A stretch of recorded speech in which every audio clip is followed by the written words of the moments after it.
Hello, people. So, I got about 20 people in this collab. The narrators are in alphabetical order, and their names will be on the screen while they're reading. And then you can also you can find a link to their... Ripley, what are you doing? You can find a link to their channel in the description with timestamps and all that. So, here we go, as Ripley enjoys some water.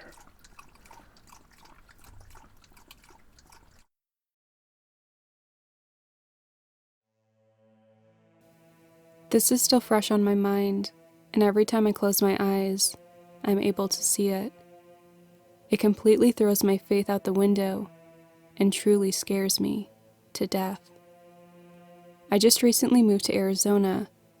I've never once believed in something that couldn't be caught using modern technology, saying that it's 2018, and I believe that if we wanted to find something, we would find it.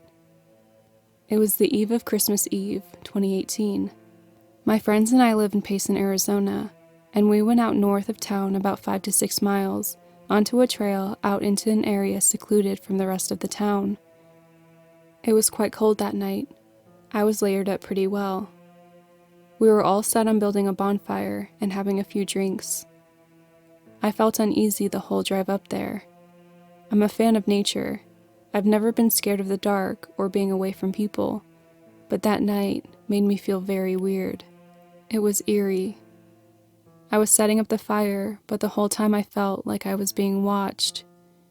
Granted, there were several of my friends around me, but that's not what I meant.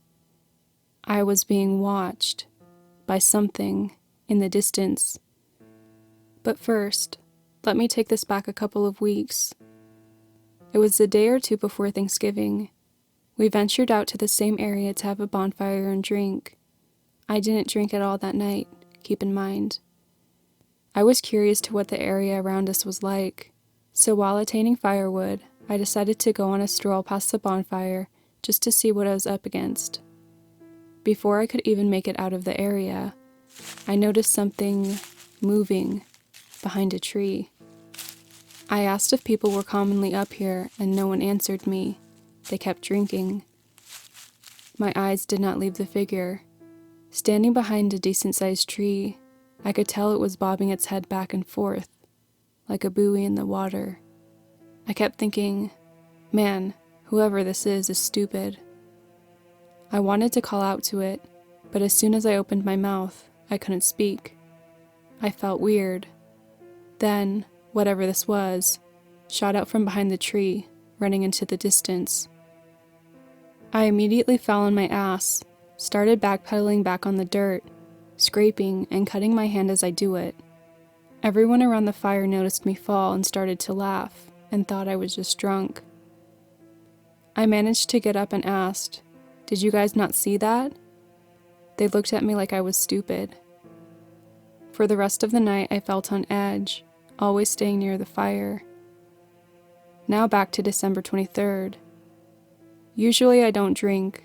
I'm not a fan of alcohol, but tonight I decided to let loose and drink a couple of drinks. Captain Morgan rum was my go-to. I was having a good time. We were all singing and just letting loose. What I experienced weeks before wasn't on my mind at all. It was a good night. I got up to take a leak and I walked past the truck about 300 feet out near a big rock to piss. I could hear everyone back at the fire conversing, having a good time. I then hear my friend Corbin say my name. I was tipsy, I won't lie, but I wasn't drunk to not make out what's real and what's not. I told him to hold on and that I was peeing, and he became very persistent, telling me that I needed to see this immediately. I thought to myself that it was weird how quick he was able to move around the rock without me seeing him. So I zipped up and stumbled my way back to the rock. When I tell you guys this, I mean it, from the bottom of my heart, that whatever I saw wasn't my friend. It took my mind a second to figure out that it wasn't Corbin.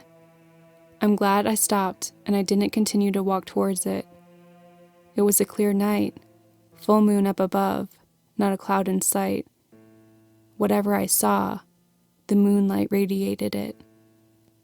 It was on all fours, at first looking like a dog, but I saw its eyes, and when I made eye contact, it stood up.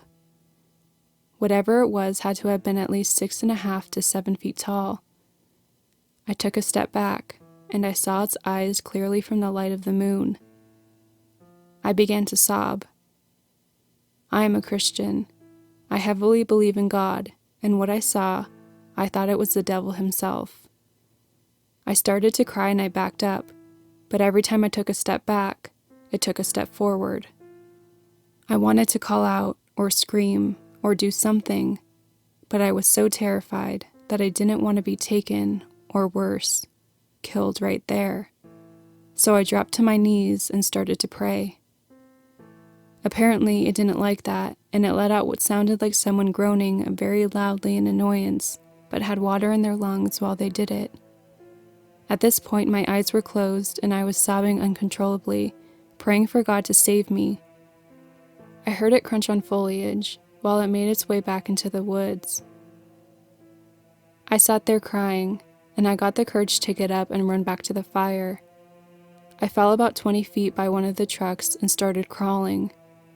At this point, I was screaming, telling everyone to leave and what I saw.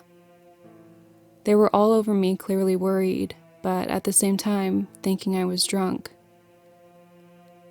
I have never once hallucinated while drinking. I know what I saw.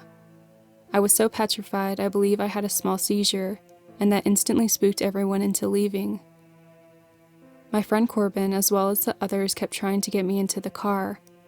I was still screaming, freaking out, telling them what I saw, and they put out the fire and proceeded to gather their things. The whole time this was happening and everyone was scrambling to their vehicles, I never broke contact from where I saw it. It was standing by the rock, not even 20 yards from where everyone was at. I was to the point that everything after that was a blur because I was so horrified, but I could have sworn I saw it smile at me. That was the last time I saw it. Whatever it was, it clearly did not like me. Days after, I was being harassed on Snapchat, ridiculed by those who were there, calling me crazy. All but 2 people. They messaged me saying that they believe me and that they saw something running in the trees after my initial scream. I managed to draw what I believed it looked like as well. Guys, I know it's fucking ridiculous, and if it were me reading this and not writing it, I would call you crazy. But I saw what I saw. Do not make fun of things you don't understand, and definitely do not take things we know nothing about as a joke, especially what I saw. I got in touch with an elder here who I told this story to. He very much believes it was a skinwalker. He blessed me and told me not to go out on that stretch of land again because next time I may not leave without a scratch. That was the last time that I would ever be going out on that trail or anywhere alone around here at night. Ever again. And then the writer of this story messaged me this. I was driving back to Tempe from Payson one night, which is about an 1.5-hour drive, and I was in my friend's car. It's had 0 problems since I've been in it, and this night, it just dies. I had to pull over and I was sitting there like, what do I do? I grew up being outside, loved it, plus I'm nocturnal, so the night never bothered me before. I popped the hood and I just felt so uneasy, like I needed to throw up. I thought someone was behind me. I didn't look, hell no. I slammed the hood shut and got back in the car and I prayed. It started after that. Honestly, I tried telling my own family these events and they just laugh it off. Often, I'll see yellowish eyes in the night looking at me. Maybe a cat, maybe not. Knocking on my window. I've even heard my name being called one night, just like the night I heard my friend Corbin calling my name, which he wasn't.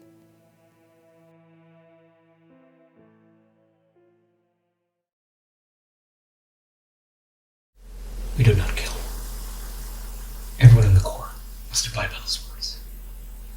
Our creed was to be those who apprehended deviants for the king's justice, not those who casted it. Captain Abel Bennett made sure that we lived by those words.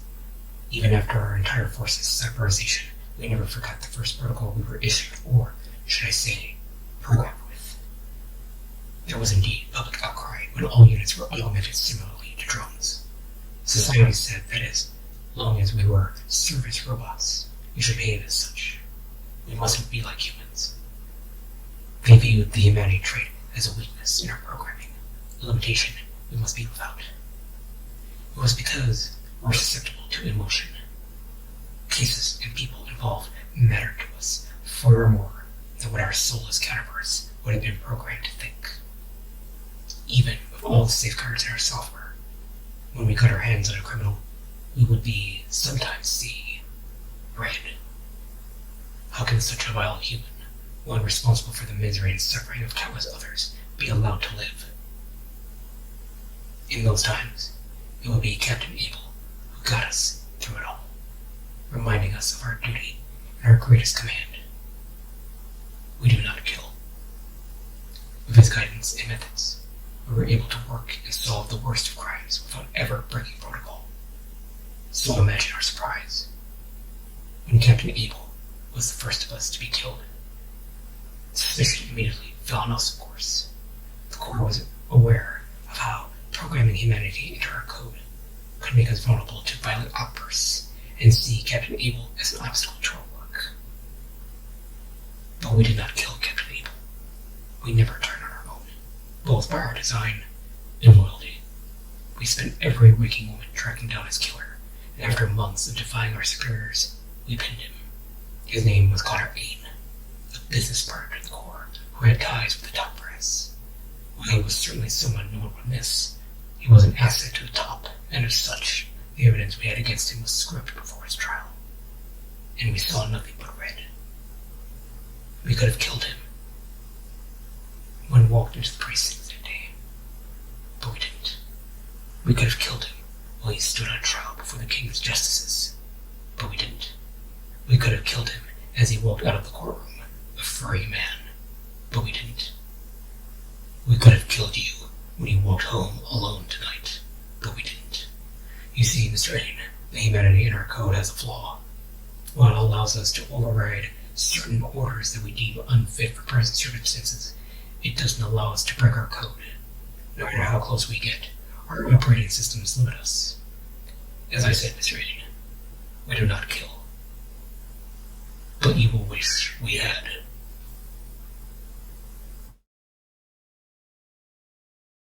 One of the hottest trends on YouTube right now is ordering random mystery boxes from complete strangers on the deep web and opening them up in front of a camera.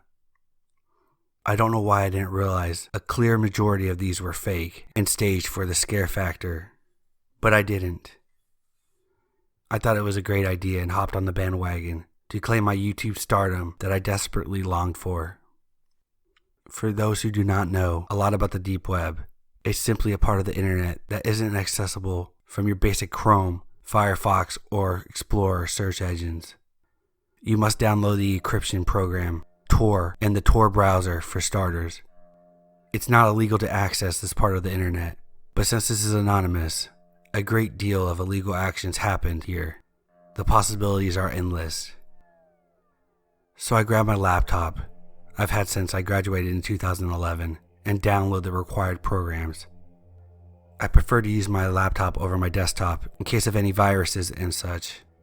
My 7-year-old laptop is a little bit more disposable. I had a little Bitcoin phase a few years ago when it was blowing up, so I had a little saved already, but it wasn't much, only 1 Bitcoin, which translates roughly $632. But it was enough for what I was looking for. After the downloads were finished, I opened the browser and started my journey at the Hidden Wiki website. They provided a lot of useful links to get started on the deep web. I scrolled through the warnings and gist of what it was and found the links I was looking for.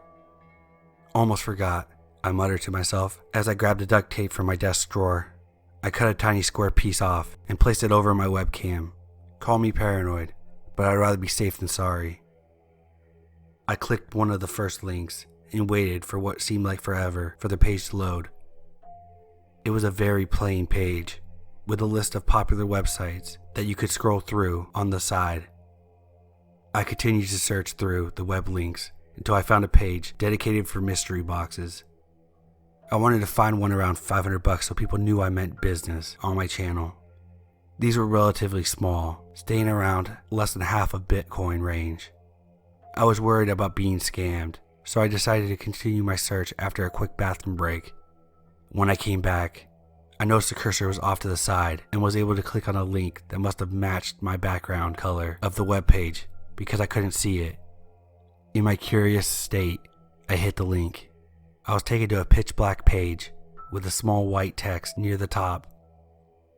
I'm selling one random package to any brave enough to receive it for only 0.12 Bitcoin. Only one, huh? I thought to myself. I'll shoot my shot. I hit the small payment button and was asked how much I would like to spend.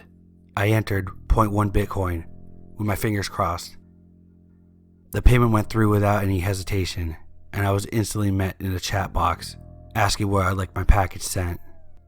I know it wasn't a good idea, and I regret it to this day, but other YouTube channels use their own addresses often, so I thought nothing of it, and I gave them my home address. I waited over a month for the box to come in, 36 days to be exact.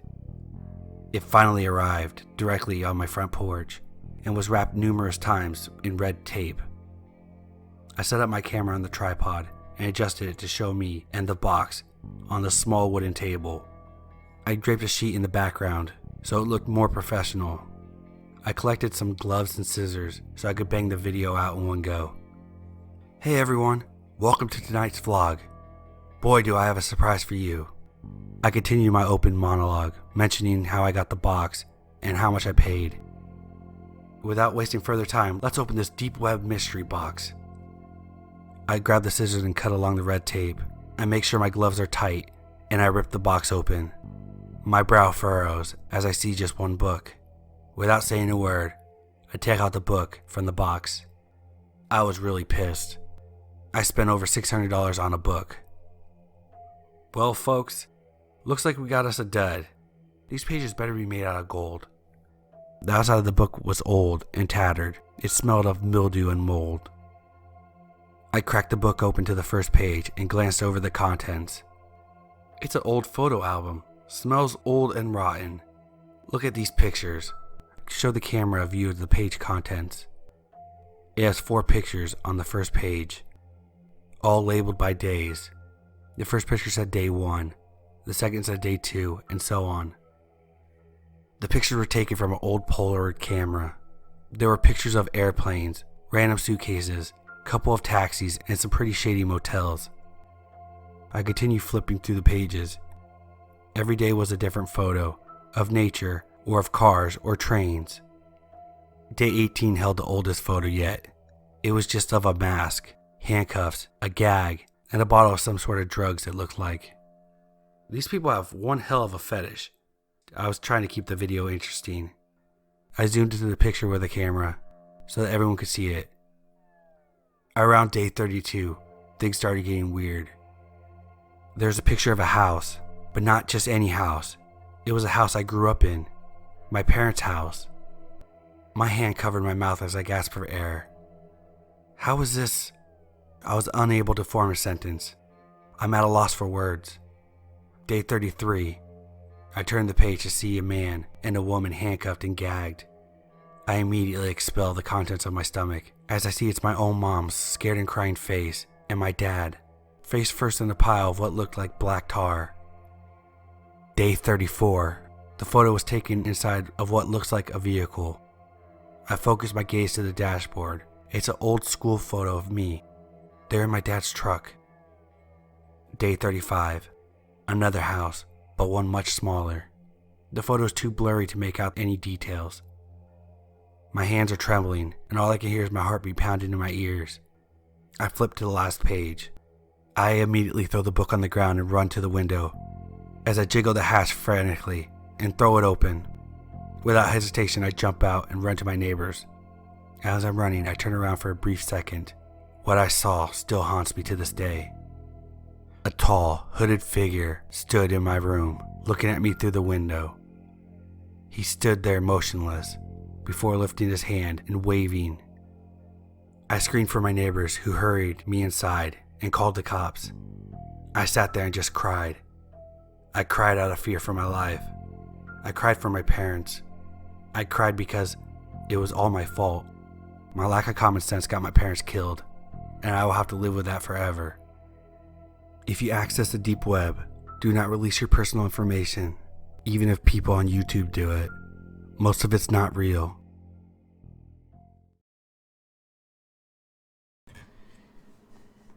An Old Man's Last Secret, written by Tobias Wade, read by Brandykins. My grandfather is 95 years old and doesn't have long left in this world. There's nothing but a mess of tubes and wires to tether him here with us. It's difficult for him to speak, but each rasping whisper carries a severe weight that cannot be interrupted. My family doesn't talk about things like death, though, so whenever I visit with my dad, we tend to spend most of the time sitting in near silence. "What a news week, huh?" my dad might say. Grandfather will grunt, "Crazy world." Then silence again. Small talk seems almost disrespectful to the gravity of the situation, but no one wants to be the first to broach the irrevocable goodbye. When the silence gets too loud, my dad will start to fidget with his phone or pull out a book until one of us makes an excuse to leave. That's how it went yesterday, with my father mumbling something about a dentist appointment and hurrying out the door almost as soon as we arrived. "You'll stay, though, won't you?" my grandfather asked when we were alone in the room together. "You'll listen to an old man's last secret?" This was it then. The end of the road was in sight. "Would you like me to call Dad back?" I asked. Grandfather shook his head as far as the oxygen tubes would allow it to turn. "I'd rather he didn't know." I already knew some of the story he told me. It began when my grandfather was 20 years old living in Nazi Germany. He'd been working forced labor on a farm, but managed to smuggle my grandmother and infant father out of the country, hidden in a grain shipment. He'd been caught almost immediately and sent to the concentration camp at Buchenwald, where he endured the next 2 years until he was liberated by Allied forces. "You don't have to tell me what happened there if you don't want to," I told him. I wasn't sure I wanted to hear the gruesome details. He was unusually animated and persistent, though, promising it was something that needed to be said. He wouldn't have survived the ordeal if it hadn't been for a friend he'd met there. One of the Nazi officers, a Rottenführer squad leader, had taken a special interest in him because of their striking similarity in age and appearance. The two would sit on either side of a barbed wire fence and swap stories about their childhoods. My grandfather would talk about my grandmother, how beautiful she was, and how he wouldn't give up until he found her again. The SS officer had gone straight from the Hitler Youth Group to the army and had never been intimate with a woman. He became enraptured in my grandfather's tales of romance, and the two became close friends despite the circumstances. The officer twice spared my grandfather's name from work assignments that meant certain death, and he'd often slip extra rations through the fence, which my grandfather would then distribute to other prisoners. "It wasn't a good life, but it was life," grandfather said. Things changed as the war began drawing to a close. The Nazi officers became increasingly paranoid and desperate as the Allied forces moved in. It became common practice for lower-ranking officers to be held as scapegoats when impossible work orders were not met. Besides that, the rumor that the Rottenführer was protecting my grandfather put him in a dire position with his own officers. Faced between protecting my grandfather and his own hide, the Rottenführer signed the order for my grandfather to be sent to a nearby armaments factory. 18-hour workdays, starvation rations, no medical attention. The factory might as well have been a death sentence. The 3-month survival rate was less than 50%. In the name of love, my grandfather pleaded to let him survive to find her again. She was waiting for him in America. The Rottenführer was moved, but his decision was final. His only compromise was to record the address of where she went and send her a letter to let her know what happened to him. So how did you survive, I asked. Did he change his mind? Were you rescued from the factory? Shielded from the worst in the camp by the Rottenführer. The transition to the factory proved to be too difficult for the young farmer. He didn't last the first week. What do you mean? Didn't last? How'd you get out? The exertion of the long story was taking its toll on my grandfather. He coughed and wheezed, struggling to draw breath for several seconds before clearing his throat a final time. On April 11th, 1945, the Buchenwald camp was liberated.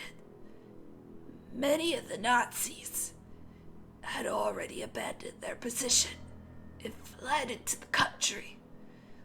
Others decided to lock themselves inside, pretending to be prisoners themselves so the Allied forces would have mercy on them. This was especially convincing for those who had taken the time to get to know the prisoners and could assume their identities. When the SS officer gave the information and address of his lost love, he was allowed to board the next transport ship, returning to America to be reunited with her. The gears in my head were turning, and then stopped. Your grandmother was suspicious at first when I met her, but she accepted that the war had changed me. Besides, I knew so many stories about her that she could deny her shared history. I raised his boy as my own and lived the life he dreamed of every night until his death. Do you think your real grandfather would forgive me if he knew?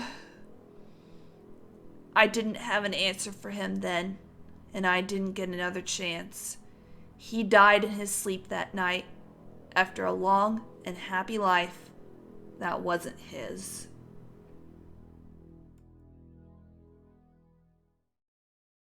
I've had the water shut off to my house for a year now, and I still don't feel safe. I survived drinking bottled water and using a water cooler, although lately I've been drinking more beer than water. I haven't showered in a week, although I did manage to wash my hair in a recent rainstorm. I do laundry at the river like a peasant in the Middle Ages. I bought one of those fancy compost toilets and stuck it in a shed in my backyard. The neighbors haven't complained yet. I asked the city to shut off my water, and they wouldn't do it for more than a month unless I had a construction permit, something about it being a public health rule. I tried to do it the right way, but they kept turning it back on, so I stopped paying the bill. That was the only way they would turn it off. You would do the same thing if you knew what I know. I work at the water treatment plant. At least I used to. I had to quit. After what I saw, and none of them would believe me. They thought I was crazy, but then they started dying. The treatment pools need to be manned at all times, monitored 24 hours a day, small adjustments made here and there. We also had to check the cameras and make sure everything was flowing well, stop any issues before they arose. I had the late shift, and it was going like any other. I was struggling to stay awake, hating the job, and wondering why I went to 4 years of college for this when I saw them. On the camera, a group of guys looking like they were from some paramilitary were rolling a barrel into the treatment room. The leader was urging them to move faster. I had no idea how they got past security. I was in shock at what I was seeing. It was some kind of terrorist attack. It had to be. Something we briefly touched on in training, but one of those things you assumed would never happen. Not like this, at least. Security was nowhere to be seen. I was alone, and I had no idea what to do next. Part of me was screaming to press the alarm button, but another part was wondering if they had killed everyone. If maybe I was only still alive because they didn't know I was there. When they opened the barrel, though, my self-preservation instinct went away. They were going to poison the water supply. I had to at least try. I hit the emergency button, waiting for the alarms to start blaring, preparing for those guys to barge in and shoot me. Nothing happened, though. The alarm had been deactivated somehow. They dumped the barrel. I couldn't make out the label. I had to stop them. I ran to the security office, expecting to see a bloodbath. But there was Tim, the night guard, sitting at his post. I flagged him down, and unable to make full sentences in my excited state, got him to follow me. I remember saying something like, terrorist attack, poison, hurry, bring weapon. He looked at me like I had gone insane, but got up to follow anyway. I pointed to the main pump room where the tanks were, and he went in ahead of me. I huddled on the other side of the door, waiting for gunshots, hoping that Tim had called backup or something. I'll admit, I was in full panic mode, not really thinking clear. I was an engineer, not a soldier. I had never expected to be in a situation remotely close to this one. After a few minutes, Tim emerged from the pump room and looked at me with a mix of concern and confusion. There was no one in there. I convinced him to review the security tapes. He agreed reluctantly, and we made our way back to the office. He went over the last hour of footage. There was nothing, just an empty pump room. Even the other cameras had nothing. No group of military guys rushing down the halls of the plant. No barrel, no dumping, nothing. Tim asked me if I was feeling okay. I lied, told him I must have dozed off and dreamt the whole thing. I know what I saw, though. I needed to check the water, needed to prove I was not losing it.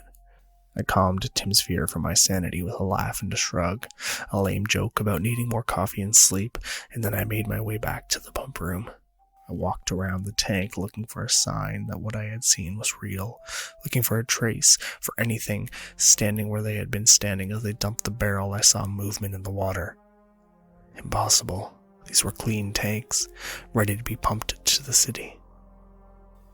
I was so convinced they had dumped a poison that when I saw movement in the water, I didn't even connect the two. Tiny white worms squirming. It looked like a murky cloud moving through the tank, only it was made of these pale, flat worms. I ran back to the office. I needed to shut off the pumps. They had contaminated the water with tapeworms or something. Only that made no sense. Why would a terrorist organization try to give a city tapeworm? That was far from a lethal attack. Gross, but not lethal. When I got back to the office, Dan was there. It was time for shift change, and I hadn't even realized it. Without thinking, I told him what I had seen. He looked worried and agreed that shutting down the pumps would be a good idea, but that meant cutting off a good portion of the city's water supply. It was not something to be done lightly. That was why he checked the tapes first. That was why I was sent home. The next few months of me trying to convince everyone, from my boss to the media to the doctors they kept sending me to, of what I had seen, is what got me put on long-term disability. They gave me medication for the hallucinations and wanted to lock me up, but I was smart enough to play along. I couldn't get locked up. I needed to find proof of what I had seen. This was some kind of advanced operation, a cover-up.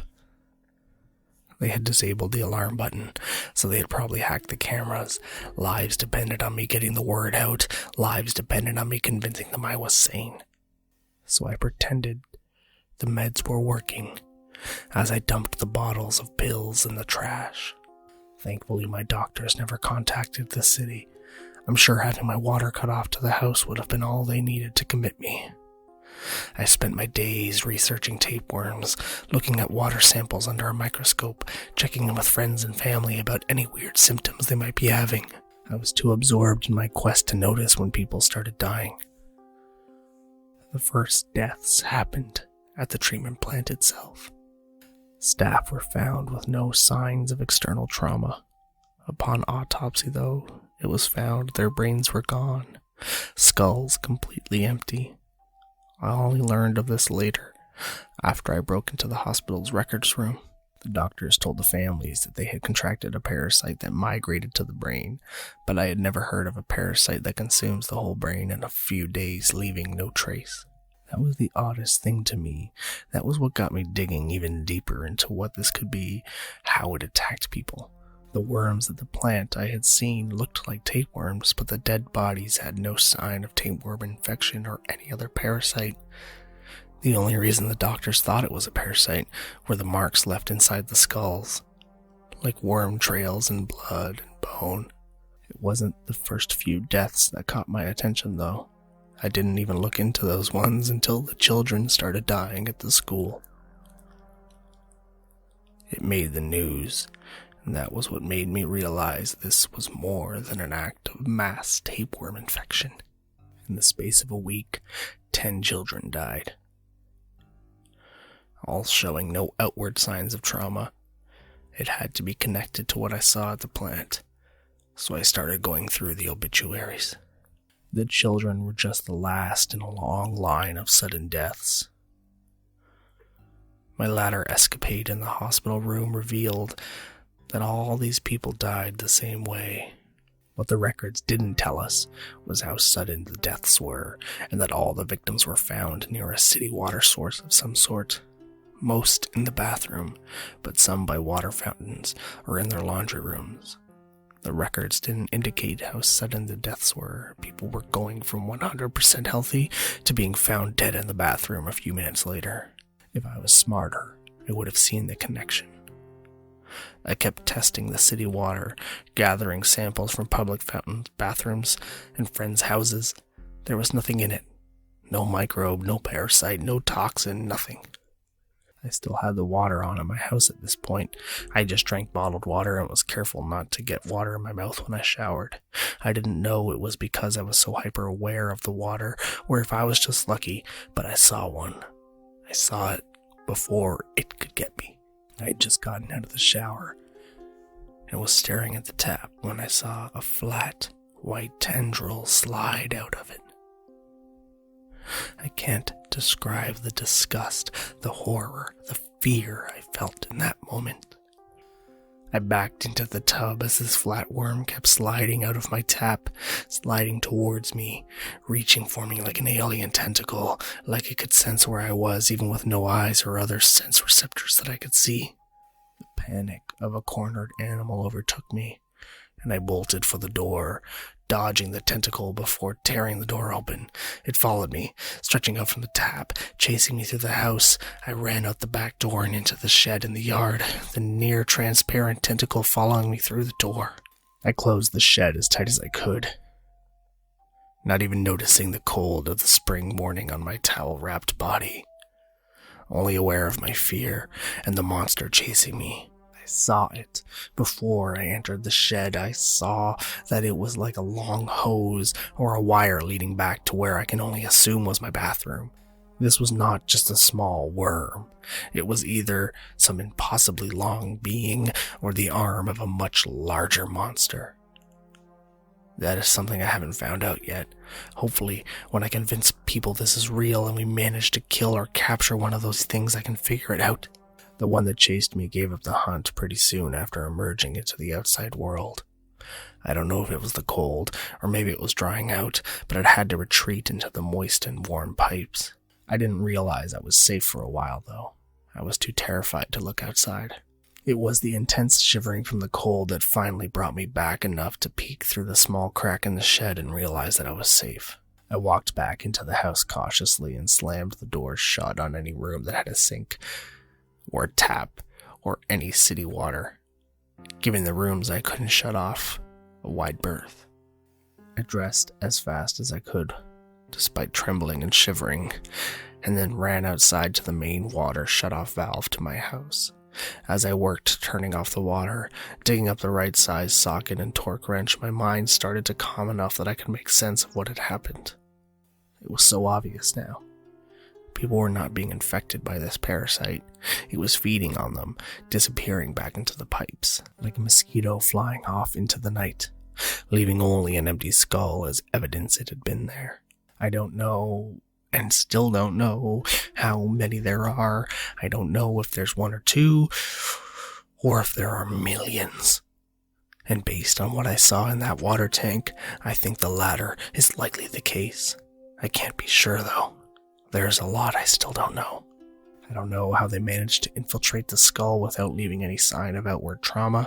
I don't know why they only consume the brain. I don't know why or who infected the city with this, and I don't know how widespread they are. I also have no concrete evidence that they exist. People dismiss me as some schizophrenic, as someone who needs to take more meds, not as the engineer I am. I am not crazy. I know what I saw. The tapes and security systems being bypassed at the water plant makes me think this is some kind of inside job, and somehow that is worse than this being a terrorist attack. No one believes me, though. More people are dying every day, and I am still seen as an insane person. I am going to try to show them again. These worms are so long, they must be easy enough to find. I'm going to bait one out, and I'm going to capture it.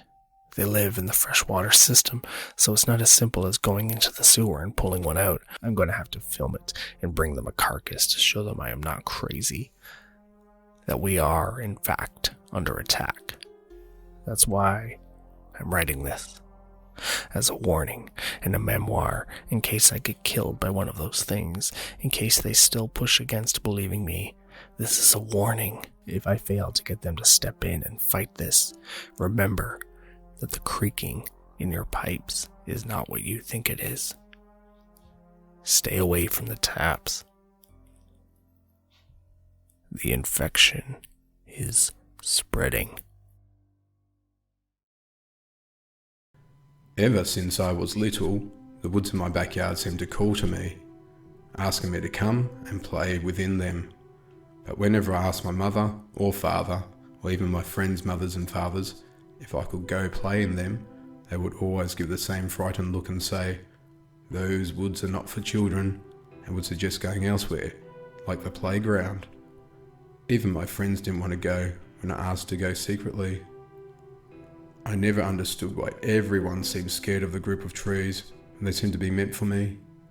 One time, I even dared to ask my mother why no one went into them or used the trees for timber, and she only said, "Many bad things have happened within them," and completely changed the subject. After that, I never brought it up again. But now, I'm no longer a cowardly child who didn't want to go alone. I'm 10 years old, and I can manage to stroll through the woods just fine. I put on one of my school day dresses and headed out. I had only walked a few feet when my mother came out of the house, unfolded laundry in her arms. "Lillian, where you off to?" she asked, concern filled her eyes.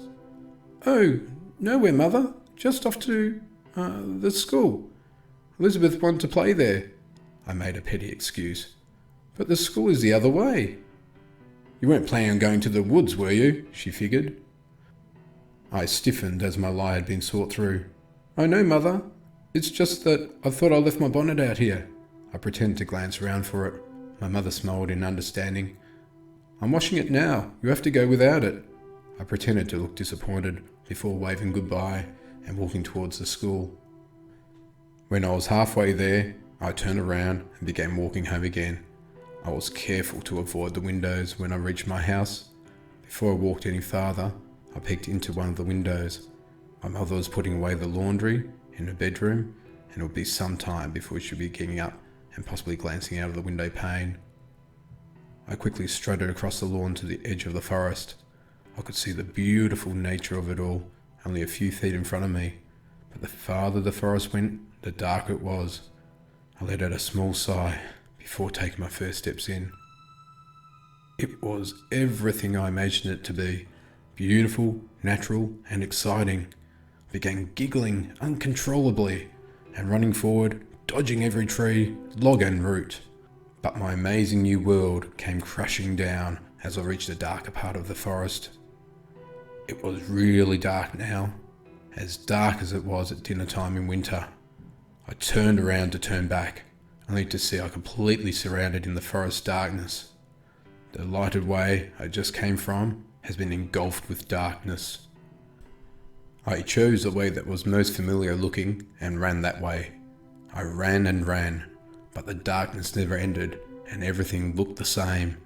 I stopped running and I looked around for something else familiar, only to realise what this place was. It was exactly the same place I had started. I let out a small cry before trying another way, and another, and another, but each time I ended up here. When I returned to the place again, I fell to my knees. I was lost, and I should have listened to everyone. I wiped my tears and closed my eyes, wishing I had packed some dinner rolls to eat. Standing up, I tried to be brave, but quickly collapsed back to the ground in hopelessness, a new round of tears emerging. I took a few breaths, trying to calm myself down. Knowing this was not how I was supposed to find my way out, I stood and chose a random direction. As I continued to walk, I began to feel paranoid, like I was being watched. I glanced around, fearful in the dark. I let out a shaky breath, trying to calm down.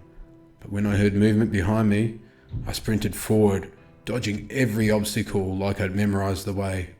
When I felt safer and farther from the noise, I looked behind me. Not seeing anything, I looked back, only to spot a log in front of me, but it was too late. At full speed, I tripped over the log and landed on my face. I heard a crack and pain exploded in my nose. Sitting up, I put a hand on my nose. I flinched at the pain and more tears came rolling down. But my nose didn't matter anymore when another noise came from in front of me, sounding how my little brother did when he was eating cherry pastries. I stood up, hope filling me. What if my brother came looking for me? I walked towards the noise. Everything started becoming familiar. Looking around, the more I saw, I was once again in the spot I always came back to. But the atmosphere was different. The birds weren't chirping, and everything felt dead. The paranoid feeling came back, and I glanced around again, but this time I saw something. A shoe. My mother's shoe. Mother? I pushed back the bush that was covering the rest of her, but I wished I hadn't. When I moved that bush, I saw the worst sight. I let out a cry. There was my mum, dead. And kneeling over her body was a monster, its face pulling off organs from the giant, bloody hole in her abdomen and shoving them in its mouth. My mother must have came looking for me and was attacked. I let out a scream, but my feet froze in shock. Before I remembered to run, the creature turned to face me. It was a pale, grey colour, and its skin stuck to its body so tight you could see its ribs. Its face had endless dark holes for eyes, and its mouth was completely covered in blood and had fangs as long as my palm. Its hands had 20 fingers each, all of them with long bloody claws, and when it looked at me, I felt like I was already dead, like coldness had engulfed me. It made a noise that was similar to a growl at me. Not like any other growl though, a growl that silenced birds for miles, in fear. A growl that told you that you're going to die. A growl that lost hope for everyone. So I ran the direction I came from. This time my feet weren't as nimble and I felt myself stumbling. I could hear the creature chasing after me, and when I looked back, I saw it was only 20 feet away, running on all fours. I looked forward, tears falling from my face and onto my dress at the realization of my mother's death and that mine would soon follow. I tried to stop crying because my vision was becoming blurry and kept running faster. But I shouldn't have, because I tripped again and fell on my stomach. I quickly turned into a sitting position. The creature was already in front of me and approached slowly, getting closer and closer until I could smell my mother's blood on its breath. It kneeled right down next to me, lifting one of its many-fingered hands, and as quick as lightning, it struck my stomach, and I screamed out in pain. It began digging into my stomach, and I kept screaming and screaming. Black dots came across my vision, and I fell back as it began ripping me apart. The last thing I thought, before closing my eyes for the last time, was I should have just listened.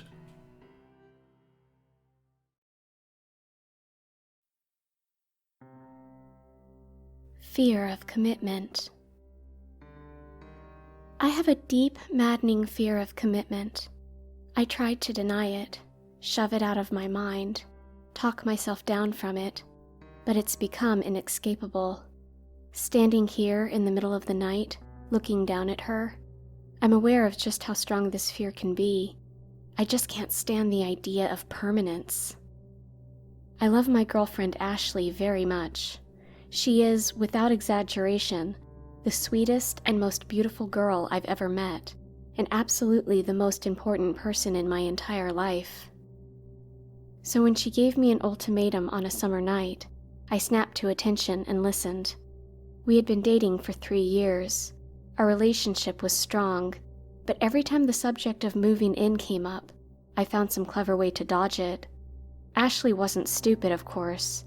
I knew she knew what I was doing. She was usually good enough to let it go, but tonight that just wouldn't be possible. "Do you remember the job I told you about in Boston?" she asked. "Yes," I said, already knowing where this was headed.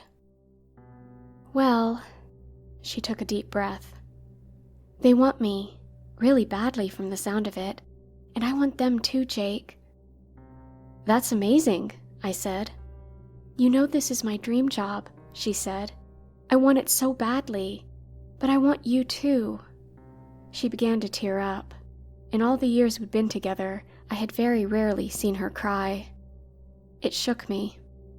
"What's wrong, baby?" I asked. "Jake," she began, "I'm taking this job. That's not up for discussion. I want you to come to Boston with me, but for years now..." She stopped, holding back a sob. "We can't even talk about moving in together. It would kill me to lose you, but if we can't even..." I grabbed her and held her tight. "Shh," I said. "It'll be all right." Before I even knew what I was saying, the words were coming out of my mouth. "Ashley, if this is what you really want, I'm ready." She looked up at me, her blue eyes brimming with hope. Now came the test. "For what?" she asked. I swallowed hard. There was no backing out now. "I'm ready to join you. I want to come with you to Boston." Her tears started all over again. "Oh my God, Jake," she exclaimed. She hugged me tighter than ever before. A sweet kiss on the lips sealed the deal. We smiled and laughed all through the rest of that night, but my anxiety was instantaneous and has been on the rise ever since. By early September, we were in Boston, Massachusetts. I hadn't had Ashley's luck as far as finding a job, and being stuck at home all day was only making my anxiety worse. I found myself spending hours just sitting in one location, in one position, wondering if this would be my life forever. Hell, I thought, I might as well find myself a casket, crawl inside, and have Ashley lock it. That's the same thing, right? This is what forever is, right? I love Ashley so much, don't get me wrong, but the idea of forever... Ashley suggested that while I was between jobs, I should fill my days by taking in some of the sights and features our new historic homeland had to offer. What the hell, I thought. Maybe it would take my mind off the crushing existential dread I had been feeling. I scoured the internet for ideas, and soon landed on a guided tour of the Freedom Trail. "Sold," I said out loud. The name alone was enough. I wanted to cling to whatever sense of freedom I could find. Cut to Saturday morning about 9 o'clock. I stood gathered outside an information booth on Boston Common, sharing an awkward silence with a dozen or so tourists. Our guide was a pleasant middle-aged woman in colonial garb who claimed her name was Martha. She seemed very happy to tell us of the city's history and the instrumental role in the Revolutionary War. Honestly, it was a lovely experience, and I managed to forget my discomfort for a while.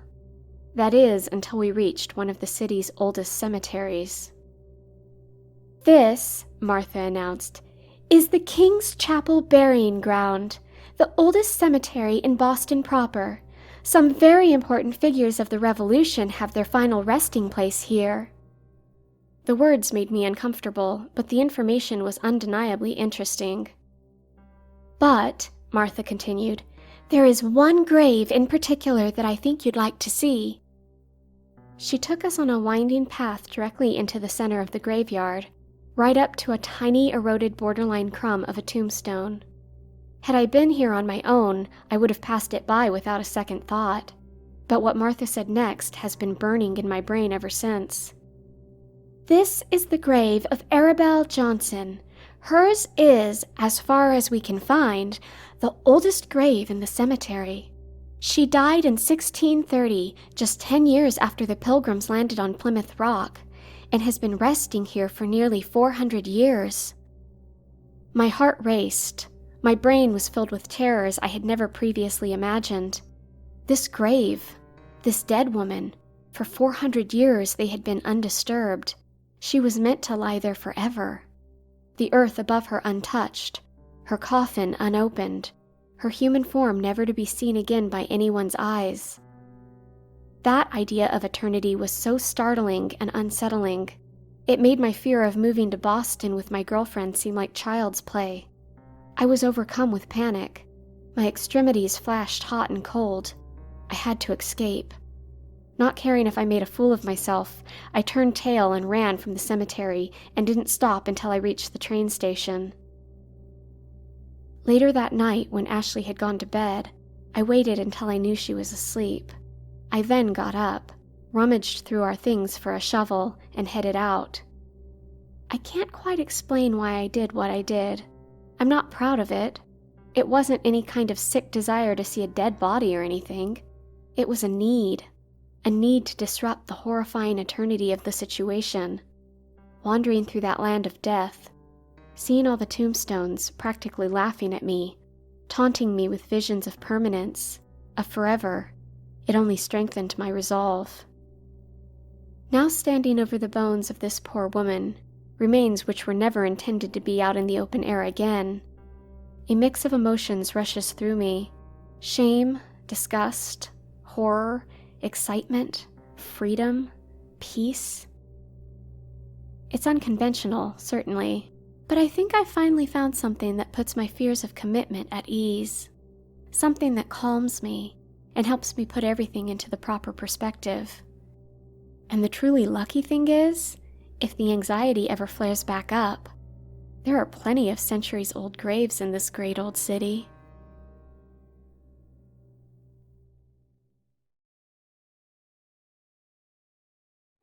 This happened 10 years ago. I was just 9 years old at the time. We were renting a pretty big house back then, right on the beach. The house had 3 stories. At the bottom it was the 4 garages, the offices, a flatlet, the front door, and also an elevator that went up all the way to the 3rd floor. On the 2nd floor it was the kitchen, laundry room, TV room, family bathroom, massive dining and living room with a beautiful 180-degree view of the sea. Then on the 3rd floor there was 4 bedrooms, 2 with en-suites and another bathroom, and this awesome gaming room with a swimming pool. I absolutely loved living there, even if the house did not belong to us. I was only 9 years old and did not fully comprehend the concept of renting and owning. I was home alone one night. I had a competition in the day and did not hydrate properly, so I had a pretty bad headache. I did not want my parents and sister to cancel their plans, so they still went out for dinner.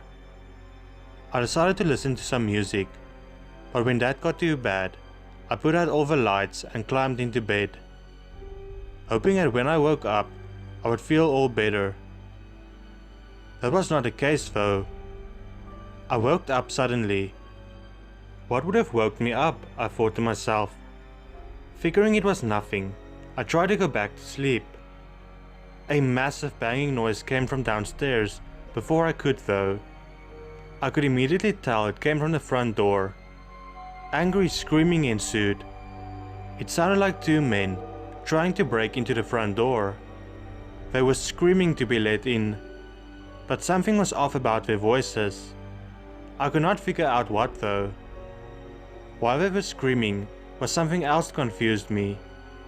Surely if you are going to break in, you'd be trying to stay as quiet as possible. I looked for my phone. I was tempted to call the police, but realized it was no use, as the station was very far away, and they were awful.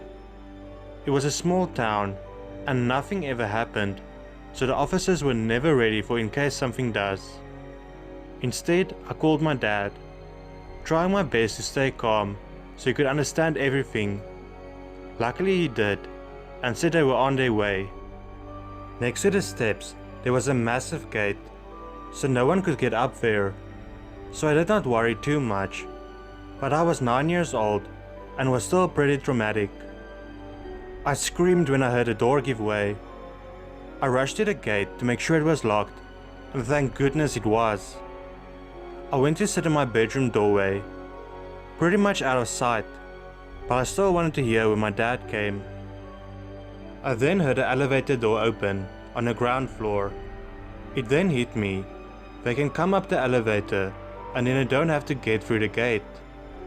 I had no idea where the key was to lock the elevator, and since it was already open, it meant it was too late.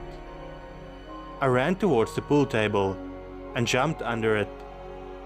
The elevator door then opened and the two guys got out. They were slurring over their words and I could not make everything out. They were talking about how this was a bad hotel and how they just wanted to find their room. I stayed hidden even when I heard the door close. I kept waiting for my dad to come. I was also really hoping he would bring the security guards to patrol the estate along. Although I thought they were pretty rubbish too, as I did not hear those two guys. Luckily my dad did just that. It was only a few minutes later that my dad and the security guards arrived. I slid out under the pool table and told them where the two guys were. It turns out the two guys were not thieves at all. They were just really drunk and lost. They were staying at a hotel next to our house and simply knocked on the wrong door. It still kinda makes me scared, thinking that if they were so drunk and if they had found me, they could have done horrible things if they had ill intentions. This is one story that still haunts me to this day. I'm the type of person who does not believe in ghosts, but have learned to respect their reasons for being on our plane. I belong to a group of friends who are really into the paranormal things that are happening around us.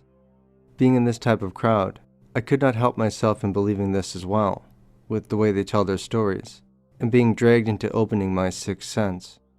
Call it peer pressure, but I guess that's just the way it is. For a few days, nothing out of the ordinary was happening, so I told myself, hey, maybe it didn't work.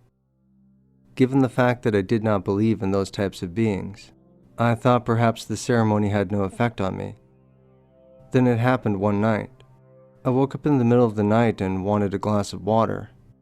I was so thirsty that I couldn't wait until morning, so I went down for a cold drink.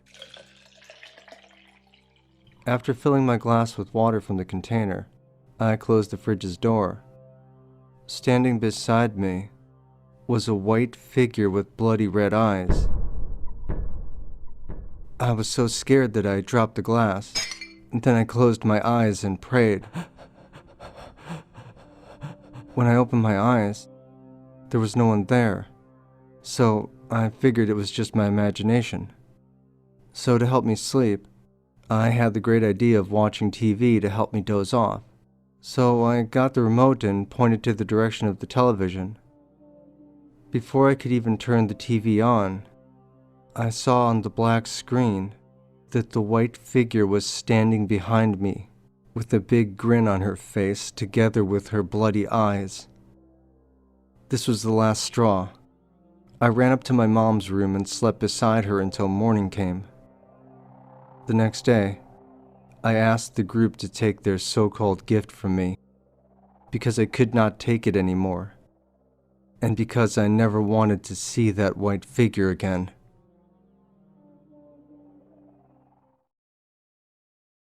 I've known my life was going to end in suicide since I was 5 years old, right around the time I found my uncle swinging from the attic rafters.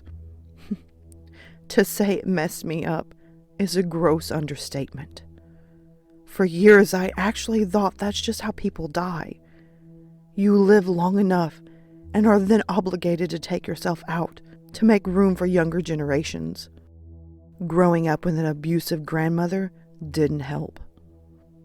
Nor did the bullies at school.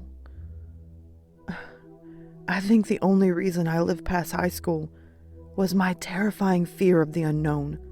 To combat that, I watched online videos of death and searched for creepypastas with suicide as the key word, all to help familiarize myself with the sounds, images, and imagined pain that would occur. But the structure of school helped, and I did have a few friends who ended up hanging out with me more than I was alone. Somehow I made it to graduation. But then my friends moved away. I dropped out of college, and I found myself living alone, working retail. I know what you're thinking now, but I wasn't driven to suicide by my day at work. It wasn't a great day. It was still retail, but it was about as good as it gets. When I was driving home at the end of the day, nothing made me turn the wheel other than my own intrusive thought. Nor did I have help taking off my seatbelt or pushing my foot down on the accelerator. I was aiming for the back of a truck that was parked at a red light, waiting for a chance to turn. I mentally calculated the speed I needed to ensure my death, and I slowed down a bit to match my result. I didn't want the truck driver to die or get horribly injured. I hoped his truck bed would keep him safe instead. In the short time before impact, to steel my resolve, I imagined just how it would mangle my body. I could picture each bone breaking, and turn how my skin would split and rupture. After years of 4chan lurking, I felt comfortable with this end.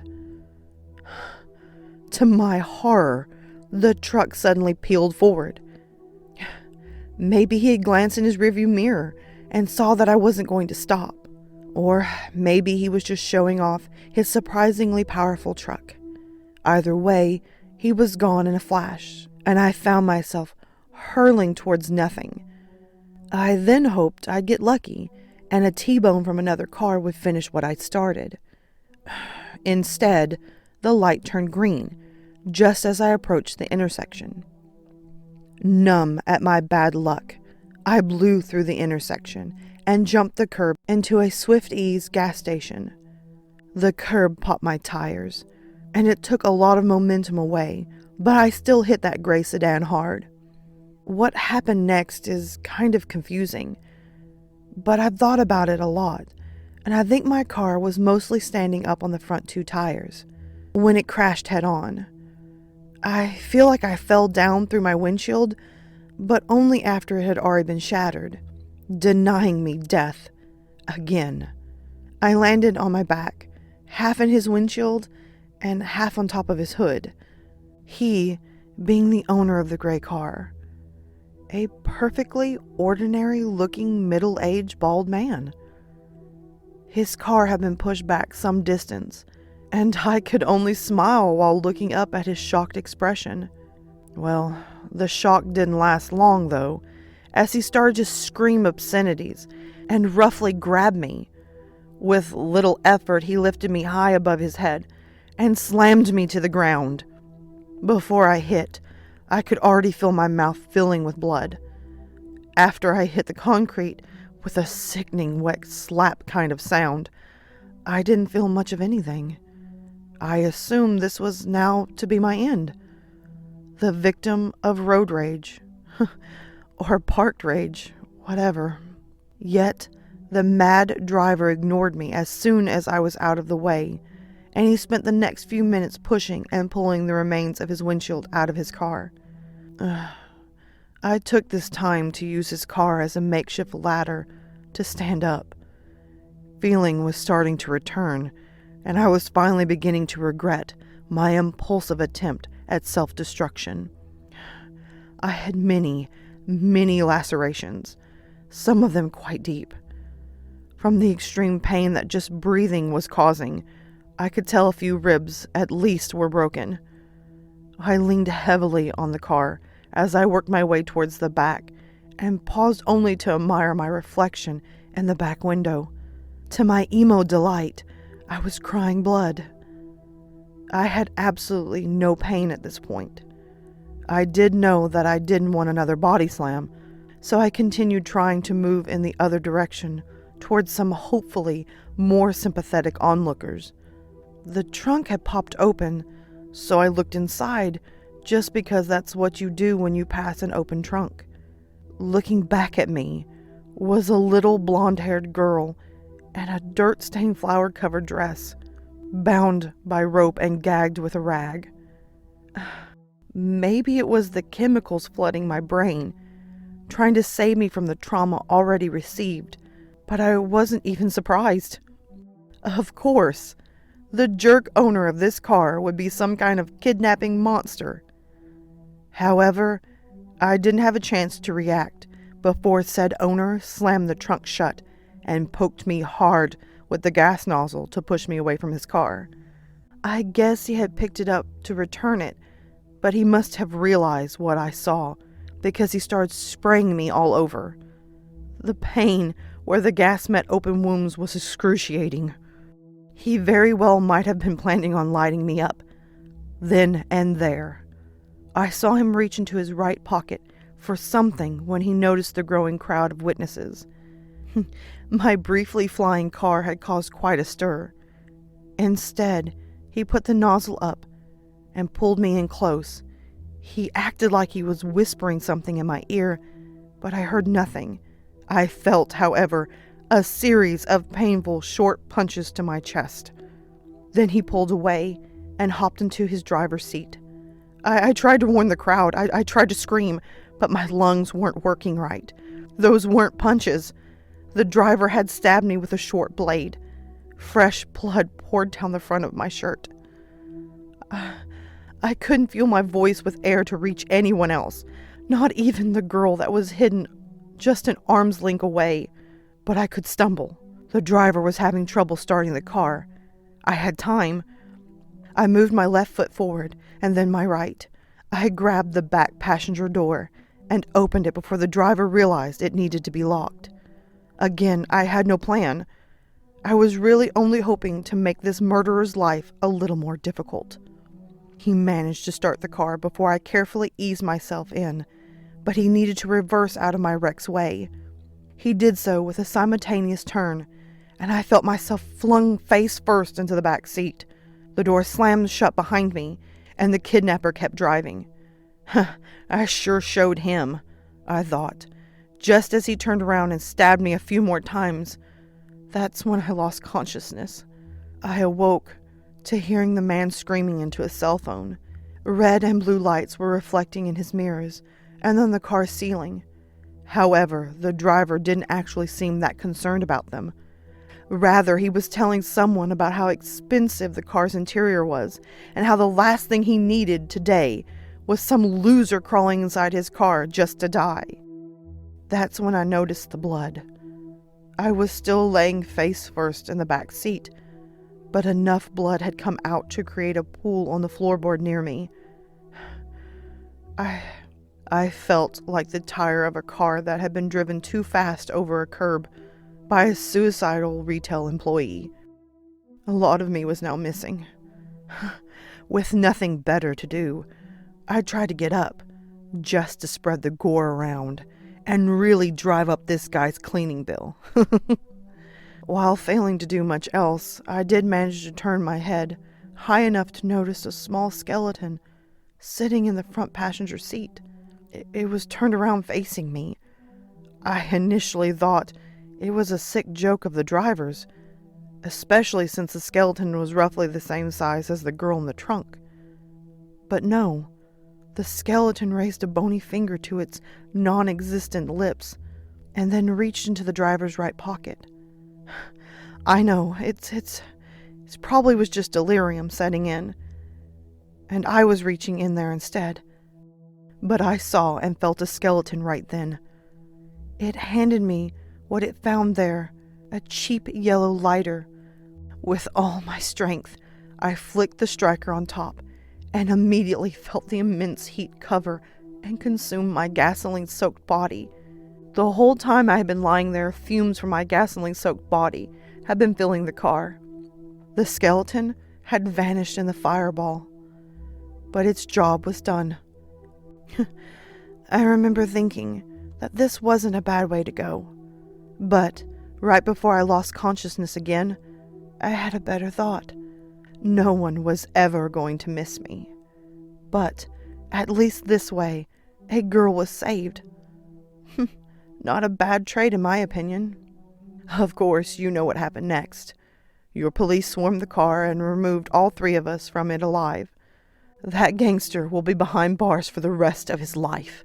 And even then, he only gets off that light in exchange for his testimony, bringing the whole kidnapping ring down. I ended up surviving, even though none of the doctors can agree on how I'm doing it. And a little girl got to be reunited with her family. They have visited me loads of times since I've been here and have been really great. You've been really nice too, Detective. It was awfully nice of you to conclude my initial crash was an accident before even getting to interview me due to the coma I was in. Really, everyone has been fantastic to me. But more importantly, there is someone particular that I do not want to disappoint. A certain little blonde-haired girl. That's why I need a really big favor from you. You probably already know what to do, since you'll only get a chance to read this once I'm gone. Please, cut my body down and put me back in bed before someone else sees me hanging there like my uncle. Tell them whatever you think will be least traumatizing. Thank you. Anyone who has stayed in a group living setting in college knows that roommates come and go all the time. Dropouts, transfers, and plain old-fashioned flakiness led to that guy who always took your spot on the couch being just another person you used to know. That's why none of us were particularly concerned when Frank was suddenly nowhere to be seen. There were 5 of us staying in the big old farmhouse, which was now frat-style shared living space. I hadn't known Frank all too well myself. He'd been a quiet dude who mostly came home and stayed in his room. He always did his dishes right after he was done with them, which made the rest of us think of him as more of an adult than we were, even though he was a freshman too. When we actually all discussed the fact that Frank hadn't been seen for a while, he must have been gone for a week already. Our disparate schedules and frequent change-ups meant that we'd often go several days without seeing a certain housemate. No one thought it was particularly odd that Frank wasn't around. I think I remember thinking at one point that he must have gotten a night job. So yeah, when we all kind of noticed that the others had also noticed Frank's absence, we laughed about it. The dude was sticking us for rent, we felt sure of that, but we weren't shocked. Dude had probably decided college wasn't for him after all and moved back home. It happened all the time. But then Joel noticed that Frank hadn't been active on Facebook for a couple of weeks. That was odd. Facebook was the only way we all could really communicate, since we were never home at the same time. We had a group chat, and if something came up that the others needed to know about, we'd post it there. Usually these types of messages brought a chorus of KK, cool, word, and your pick of any number of other succinct messages, which just amounted to, okay, I heard you, now stop making my phone vibrate, in the end. But Frank hadn't participated in our chat for just about 2 weeks. That was actually pretty strange. Michael had a class with him and said he'd check with the professor the next day to see if Frank had been attending. Those lecture halls were so crowded, it was often not possible to see any friends you might have unless you sought them out. We all parted, agreeing to do what we could to establish contact with the guy. If he had just bailed on the house because he noped out of college half a year in, that was fine. Like I said, it happens. We just wanted to make sure the guy was alive. Well, after our attempts to establish contact all failed, we decided we'd better get in touch with his family. I reached out to his mom on Facebook and was almost immediately informed that she hadn't heard from her son in some time and thought he was angry with her for some reason. She became disturbed pretty quickly when I told her we hadn't heard from him in at least a couple of weeks, and the police were contacted that day. The investigation was pretty open and shut. Unfortunately, there's not much they can do about an adult who decides, of his own free will, to just disappear. Debts are a civil matter, and they didn't have any good leads. Frank was, as we'd always figured, a loner. No close friends, and certainly no girlfriends to speak of. We did see him have one guy over every now and then, but they would just go in Frank's room and hang out for a few hours. Then the guy would leave. Frank never introduced us, and the unspoken rule of the house was, leave my shit alone, and I'll leave your shit alone. Shit, in this case, extends beyond the physical. But yeah, the cops pretty much told us to pound sand. They said they'd follow up in a couple of weeks to see if anyone had heard from Frank, and asked that we call them immediately if we did hear from him. We all shrugged our shoulders and thanked the officers for their time. Several days went by, and at this point we figured he was in the wind. That, or, as Alan suggested in poor taste, he might be dead somewhere. Lying in a ditch, throat slit, and wallet taken for the full $25 it was likely to contain.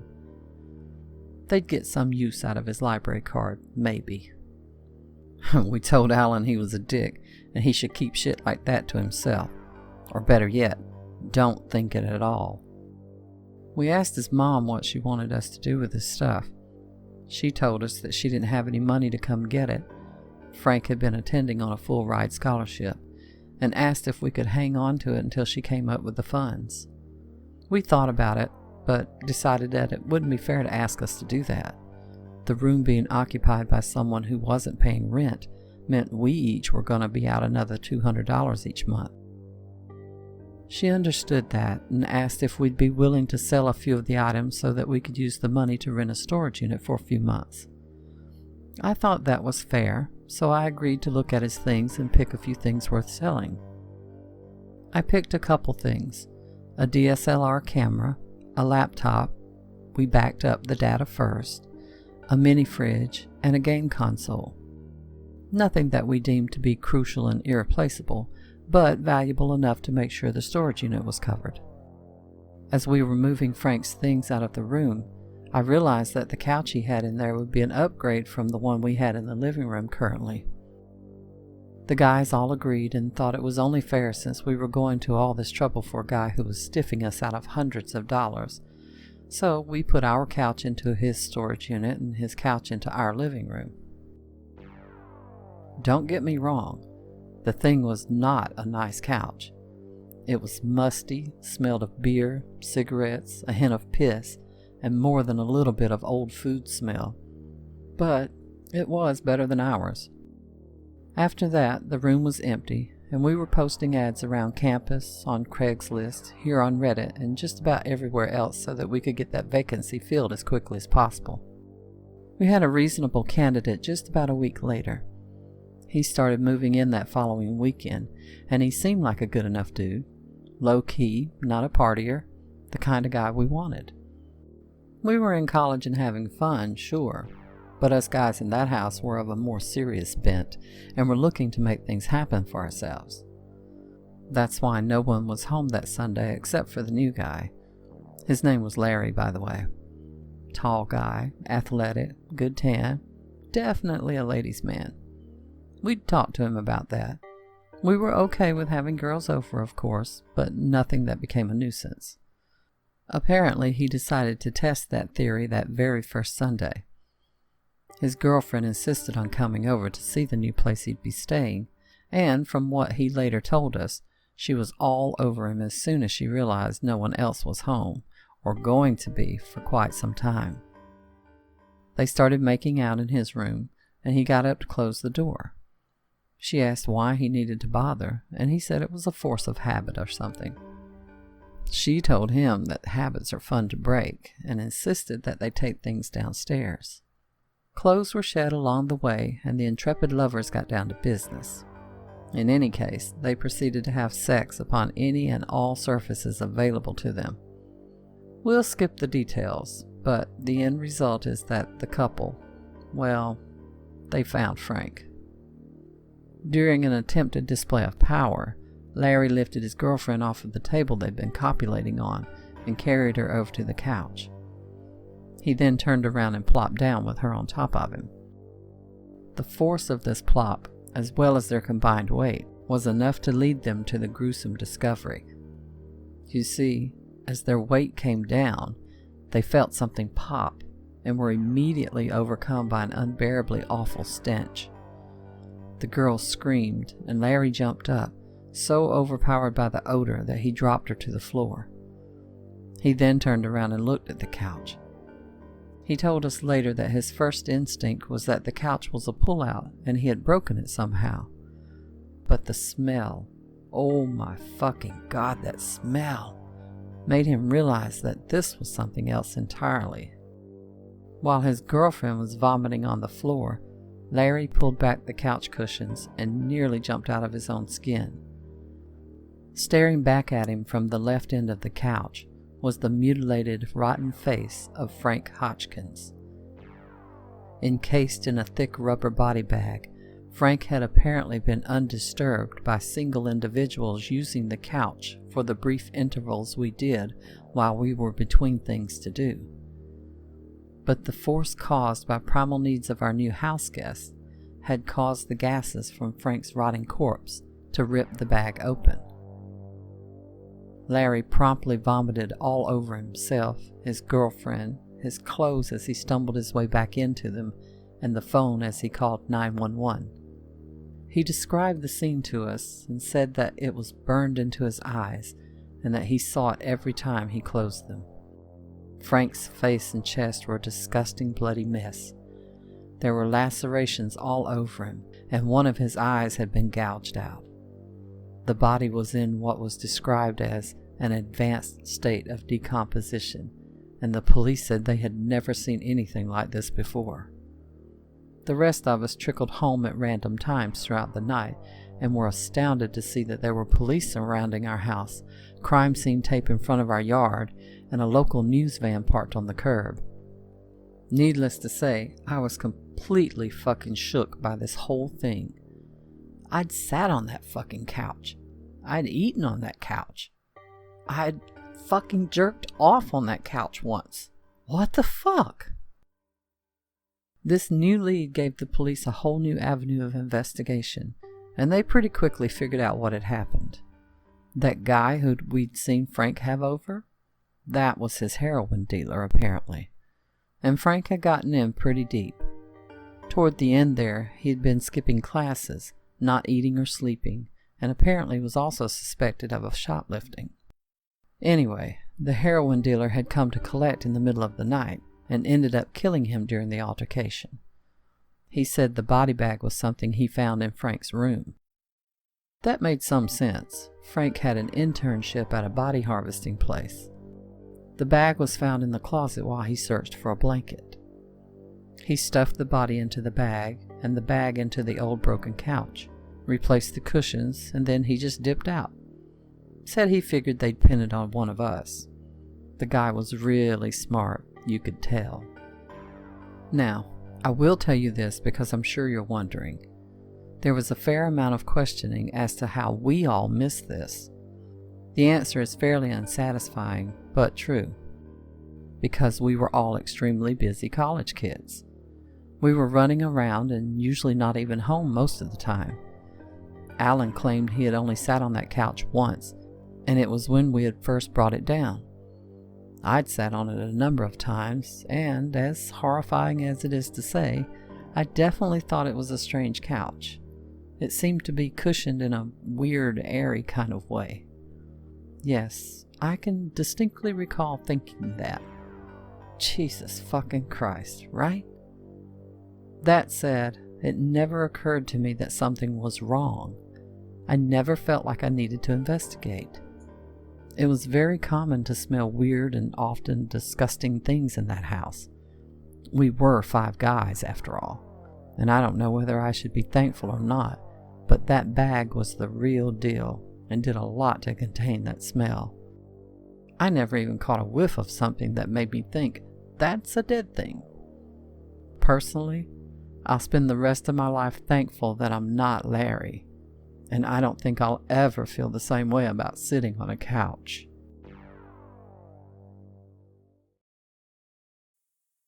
My grandparents live on a small farm in a rural America, though the farm itself was quite small. We own much of the surrounding land, and so I spent a lot of my summer cutting apart downed trees and burying roadkill from the roads that border the property. I'm not a particularly small girl. I'm 5'9", and even though I'm on the slender side, I can quite easily move a killed deer or chop a tree to pieces. Much of my grandparents' property is in the deep woods. It's not connected to a major road or even a service path, and is only bordered by other farms. There are 2 expeditions to this: the small north-running main road where the house sits, and the side road, which is an out-of-service fire road used by the firemen to access the mountains behind us in case of a fire. As far as I know, no one lives up there, and the only time we ever use it is because it's a semi-clear, cropless, and floraless path that winds from the far westish side of the main road to the barn, and so is convenient to drag down trees along where we're taking them to be chopped for firewood. You can barely see the house from the side road, and the only real way to see it is to be in the barn itself. My grandparents stopped working every day around 6 p.m. to start preparing dinner, and I usually helped them out. But one summer day, a few years ago, we had had a thunderstorm the previous day, and more were on the way, so I was determined to move all the downed trees back to the trunk pile. It was around 7-ish, so still bright out. But as it was late summer, it was beginning to get a little on the dimmer side, and I knew I didn't have a lot of time to finish up my chores and get back to the house. I was finally old enough that I was allowed to use my grandparents' chainsaw to take apart trees on my own. Before, I had been limited to dragging the branches and to splitting the trunks with an axe, but I relished the privilege of, well, sawing things into pieces. My grandfather had been working with me earlier that day to take apart trees, so I hadn't been using it all that much because he was much more quick and efficient with it. So to recap, my grandfather and grandmother are in the house. It's late afternoon, not a soul in sight, and I'm alone on a semi-abandoned road pulling 100-ish pounds of tree back to the barn. As I was pulling the main trunk of the tree along the dirt road, I had that neck-prickling feeling that you sometimes get in the woods, that there's another human or animal around.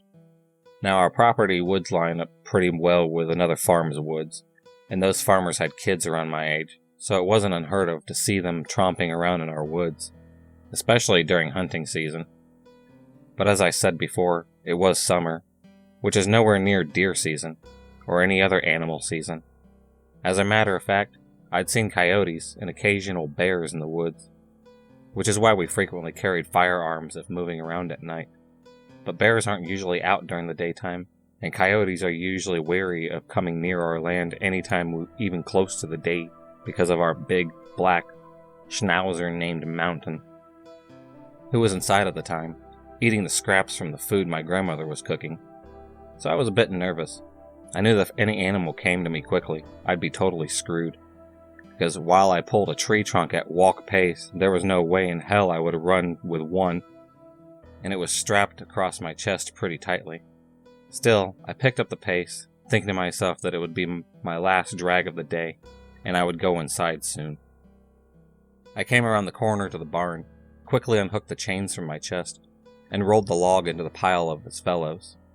As I turned, immediately behind me, standing barely 10 feet away, was a young man, holding my chainsaw and watching me. Nothing really seemed off to me about this guy other than that he was on our land, uninvited. He was dressed like a camper, with hiking boots, duffel bag, and a baseball cap and shades. And since we're fairly near a nature reserve, it didn't seem completely impossible to me that this guy had gotten lost and wandered onto our land.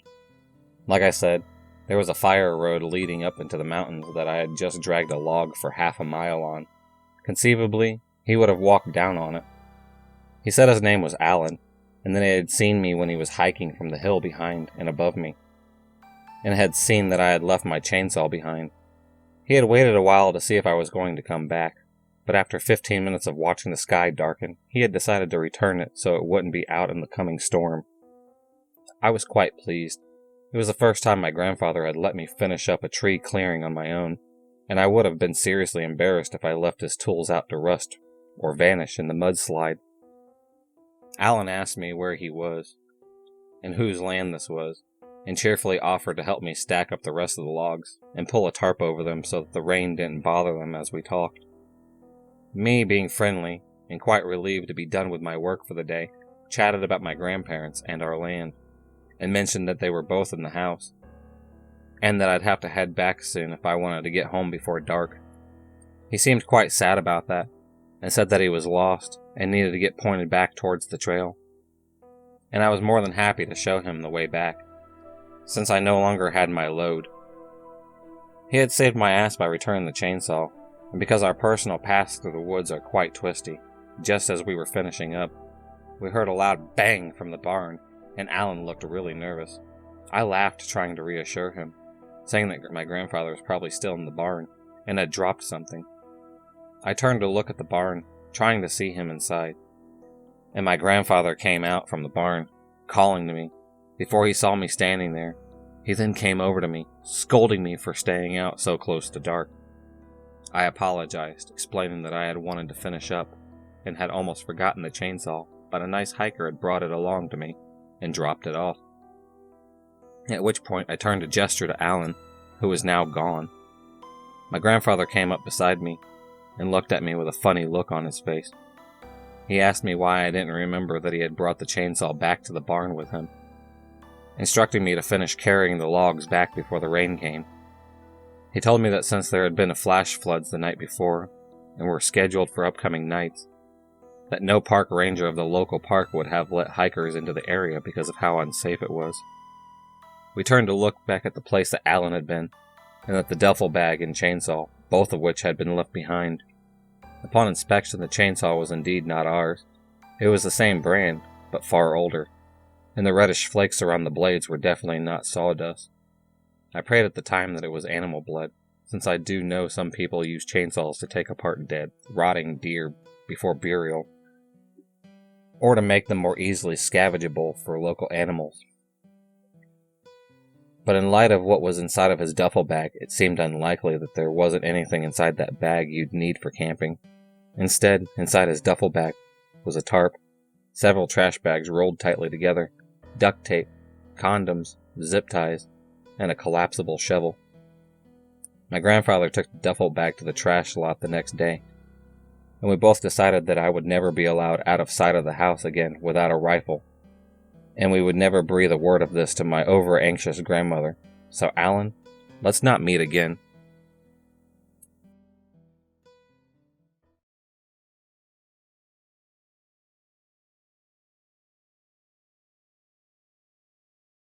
Susanna and Jane shared a small apartment near the university where they were students. When Susanna got back from the library one night, the lights were out and Jane was asleep. Susanna undressed in the dark and quietly got into bed. She had almost fallen asleep when she heard someone humming the tune to the song, "Oh Susanna." Jane, she said. Please stop humming. I want to get some sleep. Jane didn't answer, but the humming stopped, and Susanna fell asleep. She awakened early the next morning. Too early, she decided, and was trying to get back to sleep when she heard the humming again. Please go back to sleep, she told Jane. It's too early to get up. Jane didn't answer, but the humming continued. Susanna became angry. Cut it out, she said. It's not funny. When the humming still did not stop, she lost her temper. She jumped out of bed and pulled the covers off of Jane and screamed. Jane's head was gone. Somebody had cut off her head. I'm having a nightmare, Susanna told herself. When I wake up, everything will be all right.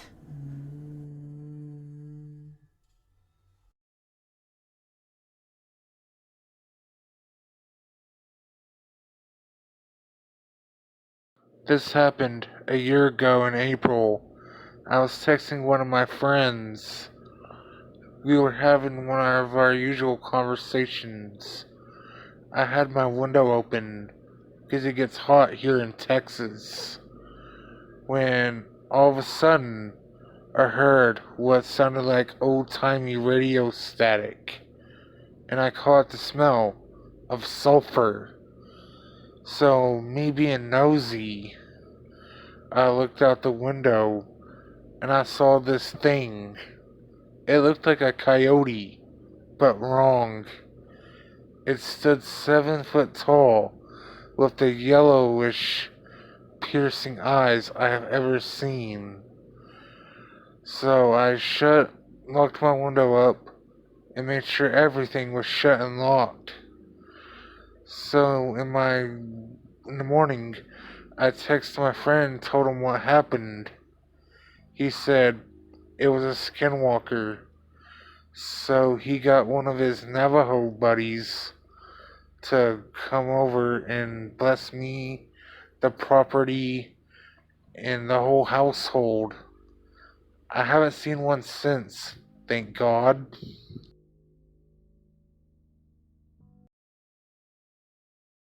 So this happened when I turned about 15, and my friend and I were shopping at a large shopping center.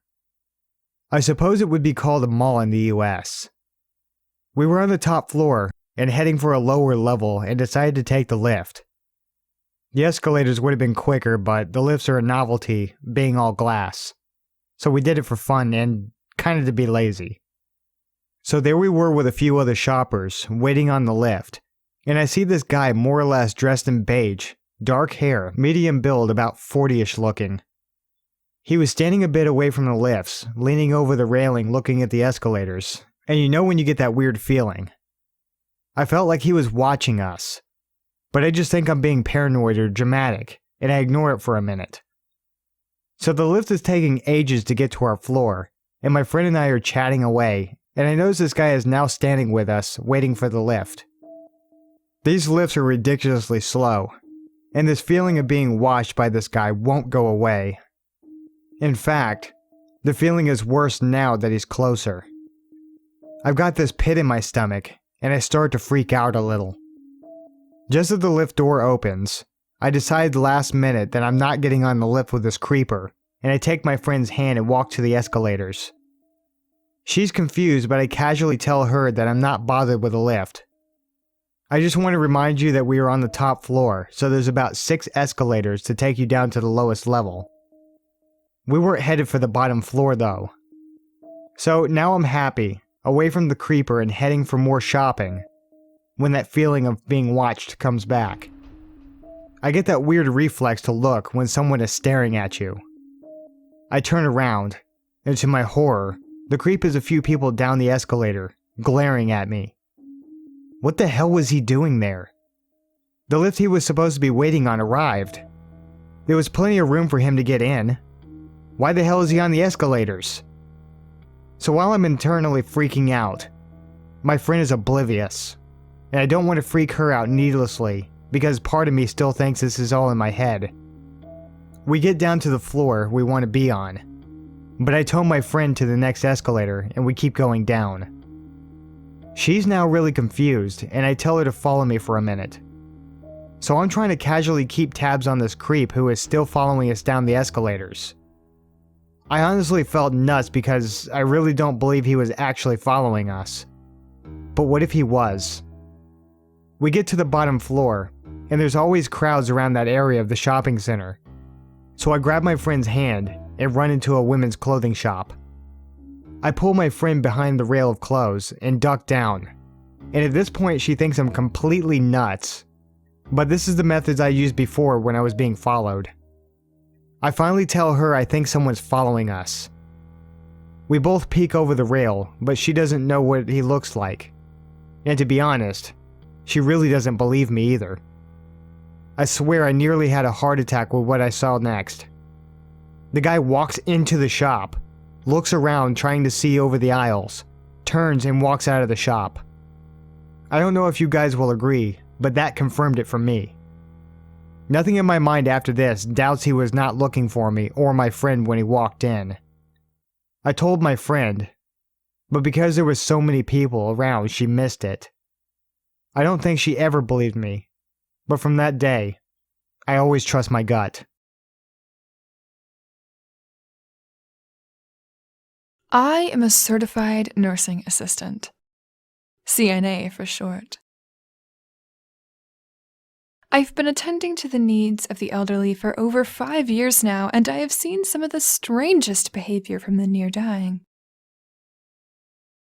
There's one instance that I can never truly explain. I felt like some of you might be able to shed some light on the matter, so I took the time to write down my experience. If you have any idea of what I might be dealing with, please let me know. I'm currently unable to find an answer, and I am unsure if I should keep this creepy bird.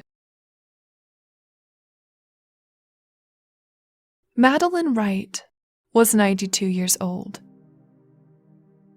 I can honestly say that she was the sweetest old lady I have ever met. She rarely had visitors, but every Tuesday she would receive a package full of peanut butter cookies. The package had no return address, and Madeline would claim they came from her grandson. Most of our patients would gladly consume any baked goods that were sent, but Madeline saved these particular treats for her pet. We had a policy about small pets, that as long as they could be contained within the room, they were allowed. Madeline had a macaw named Pete. Almost every day when I would make my rounds, Madeline would be sitting by the window, sliding small pieces of cookie through the cage.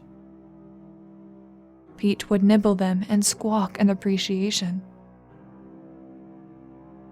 I would check the room for anything that needed immediate attention, speak to Madeline to make sure she did not need anything, and exit soon after. She would watch with her little smile as I left, and as soon as I passed through the door, she would begin to whisper to Pete. The routine was so comforting, but I always wondered what the two of them talked about. Christmas came, and most of our residents were congregating in the common room. They played games and exchanged gifts. We passed out Christmas cookies and non-alcoholic eggnog. It was the best party we could provide, complete with cheesy Christmas music. I stood among the elderly, admiring the fresh, decorated tree, and I realized that Madeline had not attended our little get-together. I made it a point to check on her every day, even if it was not my duty for the day. So I decided to take a trip down the second hall and made my way to her room. Madeline sat in the dimly lit room by Pete's cage. She was speaking to the bird as I entered, but quickly fell silent when I did. She gave me that same sweet smile and asked how I was doing.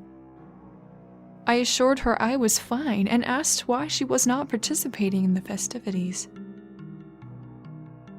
I learned that her late husband had passed during the Christmas season, and the celebration only reminded her of that fact. I felt so horrible at the thought and decided to spend the rest of my night keeping her company. That was the first night I was introduced to Pete formally. This little lady had developed a true friendship with her bird. They knew everything about each other, and Pete had a personality that shined when you engaged him. I could ask him anything about Madeline and learn exactly what I needed to know. I listened to full stories about Madeline's history, including an embarrassing memory that involved Madeline losing her trousers on a trip to the river. Madeline blushed as Pete retold the story, and I tried to hold back my laughter. It was the most enjoyable night of my career, and I wish I could have had more of those. Madeline passed shortly after New Year's. I know I should not have watched her being wheeled out by the paramedics, but since she had no family, I felt she needed someone. I would be lying if I said I did not cry. It was the hardest part of my job. I hated seeing our patients die, and each time it became a little harder. When the room was empty, it was my job to clean it and remove any personal items that remained. My eyes immediately fell on Pete's cage. He stood perched on his swing and stared at me. His eyes seemed cloudy and full of remorse. I could tell he felt the loss even more than I did. Pete took residence in our faculty lounge. My fellow nurses took turns speaking with him and feeding him. All of them enjoyed the constant reminder of Madeline's life, but some of them made comments about strange stories the bird would tell. I chalked it up to idle rumors and gossip until I heard one of them myself. I was grabbing a cup of coffee while on a late shift, and Pete turned to me to tell me that I should check room 204. I found it odd that he even knew how to say those words and dismissed it as something he might have picked up from Madeline. I began my rounds, and an announcement played through our intercom system, asking for emergency medical attention to none other than room 204. The coincidence piqued my curiosity, so I made my way to that room. Mr. Perkins had always been of the jovial nature, and most of our staff had enjoyed his company. He was a jokester, and I was sure this was some new prank he had come up with. When I entered the doorway, I realized that this was far more than that. Mr. Perkins was seizing, and his body shook violently. Several of the nursing staff attempted to stabilize him, but within minutes his body fell still. Mr. Perkins was pronounced dead 5 minutes later. My emotions ran wild, and I needed to compose myself.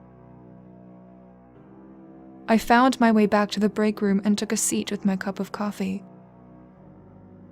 My hands trembled as I took a sip and tried to push back my tears.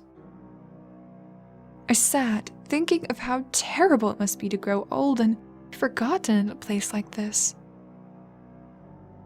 All of this swam in my head as I heard Pete squawk from the corner of the room, and I remembered what he had said to me. I stood slowly, leaving my coffee on the table.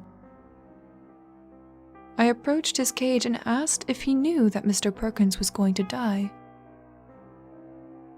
I received a simple yes as a reply. I stared at the bright blue eyes and yellows of his feathers and stared into his dark, beady eyes. His tongue licked at his beak as if hungry, so I dug through our bag of birdseed to feed him. The pebbles plopped to the bottom of the cage, but Pete seemed uninterested in them. He simply stared at me, and I could only wonder what he wanted. I thought to question further, but I was afraid of the answer I might receive. I dug through Madeline's uncollected belongings to find a few remaining peanut butter cookies. I returned to the cage, crumbled them up into tiny pieces, and passed them through the bars. Pete gobbled the crumbs up and gave me an excited thank you. The following day, a letter was presented to me by my employer. There was no return address or any identifying information. She simply told me that the letter had been left at the front desk and had been asked to be delivered to me personally. I found my way back to the break room and carefully opened the letter. Inside, I found the scribblings of the late Madeline Wright.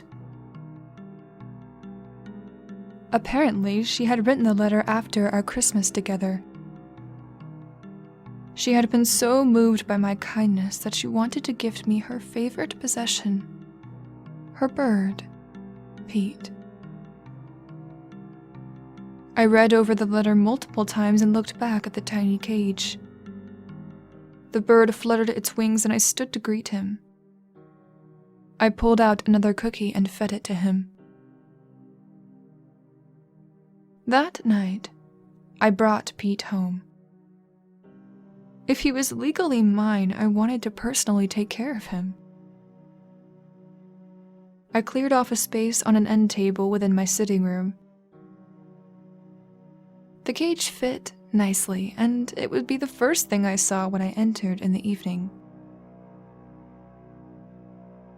It was interesting having a bird ask me questions about my life and commenting on the events. I found myself laughing at the quirky comments that Pete would come up with. When the hour became late, I bid the bird goodnight and headed for my bedroom. A squawk caused me to pause and turn back to the cage.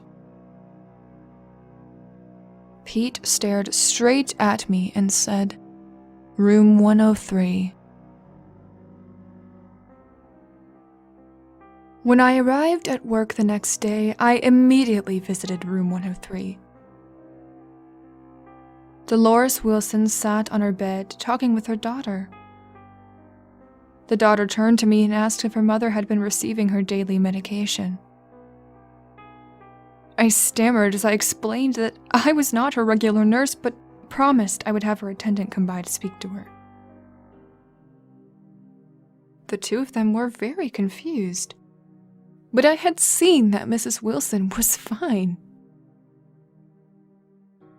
I left the room and stepped back to the nurse's station and relayed the message that Mrs. Wilson's daughter had questions for her attending nurse. I started my rounds and let the eerie feeling of what Pete had said the night before fade away.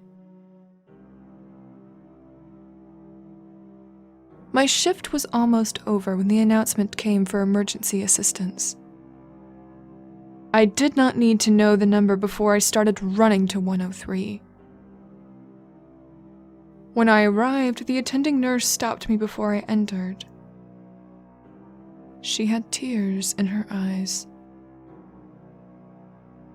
I knew the result, but I asked anyway. Mrs. Wilson had experienced a massive heart attack, and they were unable to resuscitate. I instinctively wrapped my arms around the woman, rubbing her back and trying to console her.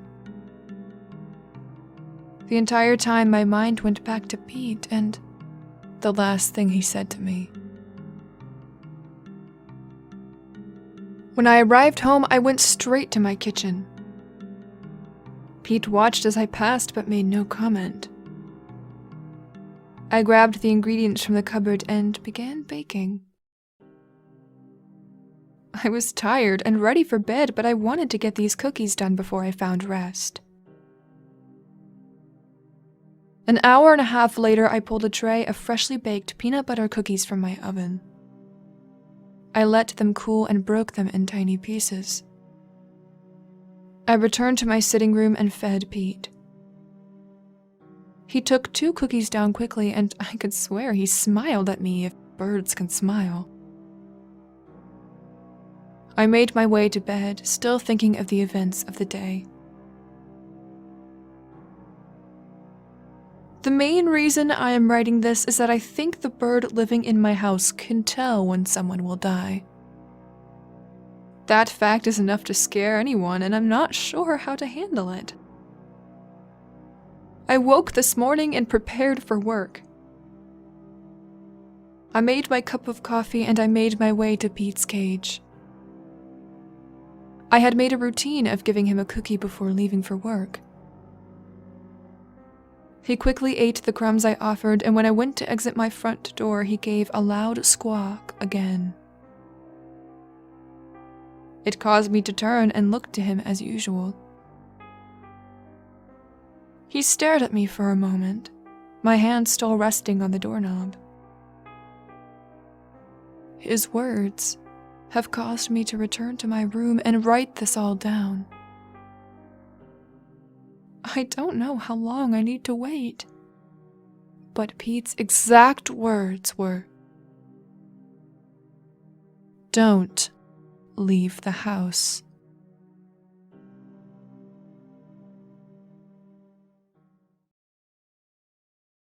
This happened 3 years ago when I was 20. I recently got a job at Starbucks in Miami. This was the busy part of the week, since I would get around 8 to 9 customers per line. Since I was tired of asking for orders, I asked my friend, who I'll call James for privacy reasons, to help out as I went on break. I took off my apron and put it on a coat rack. I sat at the high seat to get a good view, since I was near the beach. While I was on break, a man walked into the store and sat across from me. I wasn't creeped out at all, because he was in his 20s, maybe early 30s. "So, are you a customer?" he asked. "Actually, no, I work here," I said. He nodded and he asked for a handshake. I shook his hand and he gave me his number, so we could hang out sometime. Later, around 6 p.m., right after I finished my dinner, I got a call from the man. I picked up expecting him to say, "Wanna hang out?" or something along those lines. But what he said next made my bones become frozen in fear. He said, "I'm down in your basement." My heart was beating twice as fast now. I immediately went down into the basement, turned on the light, and there was the man, right next to the old TV box. I screamed at the man to get out, but he charged at me. I ended up punching him right in the jaw and knocking him out. Now I thought was the best moment to call the cops. They responded, but when the police got there, the man was gone. The cops went on a search with the canines to find the man. Now that I'm 23, this was all in the past. But one day, when I was working on a vanilla latte, the man was caught. Apparently, he was charged for murder, which was scarier that I had the phone number of a killer. I immediately blocked the number. This has to be one of the most scariest moments of my life. A little over a year ago, I had a job working overnight at a gas station close to my house. I am a woman and was 31 at the time. I know, to some it seems unsafe for a woman to work graveyard shift by herself. However, it was a slow store and the sheriff's office was about 20 feet away from it. I really didn't think I would have that many problems. There would be about 30 customers in an 8-hour shift. and that was on a busier night. It was about 3:30 in the morning. I went outside to sweep the parking lot and last minute checked the trash. It was time for a cigarette. I had one headphone in, just jamming out. Across the road in the parking lot of the sheriff's office, I saw a figure with his back to me. He was swaying back and forth while looking down. Honestly, it looked like he was enjoying a much-needed piss. Against the sheriff's office, though? Yeah, the building closes at 4 p.m. and doesn't open again until 6 in the morning, but why? By the back of his ripped white t-shirt, I remembered that he had come in 4 hours earlier. He was a total creep, and I could already tell he had a good buzz going. I didn't say anything. I just took my eyes off of him and tried not to draw attention to myself. It was working until a car pulled in. I was still outside as they pulled up. I saw him look at the car and then at me, back and forth again and again. I walked the customer outside as she was leaving. I still had half a smoke burning and had left my dustpan outside with a squeegee. We both heard him start to swear angrily and seemingly engage in an argument with himself. She looked across the road and told me to be careful. I made an awkward joke about him being the one who needs to be more careful of me or something like that. The man was still there, but closer to the road, now facing the parking lot of my store. Whatever he was yelling was completely unintelligible. He was obviously very drunk and can barely stand straight, still swaying away. I didn't engage him, but I didn't take my eyes off of him this time. I just slowly walked back into my store. Something about his face really bothered me. It had a darkness to it, but his eyes looked wide. My experience doing graveyard shifts has been that the crazy-eyed ones are the worst. I didn't like it at all and wanted no part of it. I still had almost 3 hours to go and 2 before any other employees got there. Instantly, I went to the computer and typed up a temporarily closed sign, just in case he wanted trouble. I was coming around the counter on my way to the door when I saw he'd walked across the road to my side. I just barely got the second door locked when he stumbled into our very small parking lot. My hand makes the mimed hand signal for cut across my neck, basically saying, "Nope, sorry, you can't come in here, we're closed." I shook my head back and forth hoping to further discourage him. He started walking away but screamed something at me while he's walking. I don't mean he was grumpy and shouted at me yelling that I was an asshole or anything. I mean like he was at an enraged volume and was violently throwing his hands everywhere. Definitely knowing I'm in the wrong shift of the wrong job, I got really freaked out. I decided to call the cops. It's a good thing I did that, because the minute I hung up the phone, he came up to the door once again. He started pulling and banging on it. He backs up and runs into it trying to ram it. Not that it would have done any good, but I made a mistake of telling him I had called the cops and his ass was about to go to jail. I say I made a mistake of telling him because once I said that, he took off. The police never found him. They drove around the road and surrounding neighborhoods for over an hour, but found no one. He was bare feet when he ran away. I have no idea where he could have gone. I no longer feel safe here. I guess I'm off to finding a new job. "I want a doggy," the little girl said, or rather shouted at her father.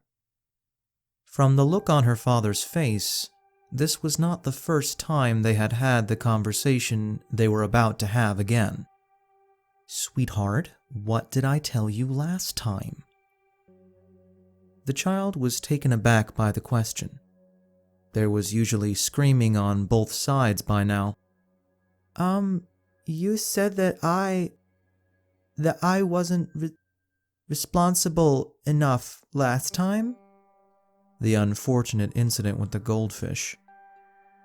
"Yes, and if you weren't able to take care of a goldfish, I'm not sure you'd be able to handle a dog. But... Tears were welling in the young girl's eyes as she sputtered.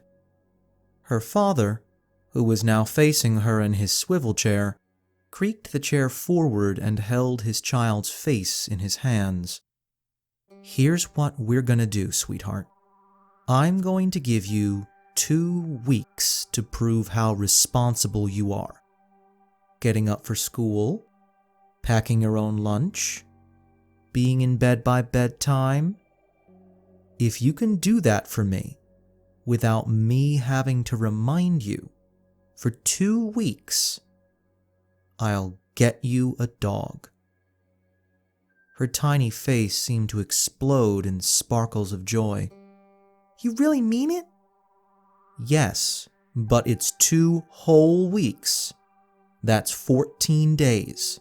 You think you can do it? She placed her hands square on her hips and her face scrunched in determination. Okay.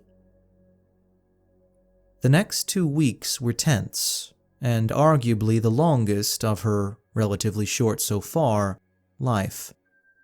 She cut it close a few of those times, but he never had to remind her, with the exception of him having to intervene when she tried to make peanut butter by smashing peanuts and margarine together with his hammer from the garage.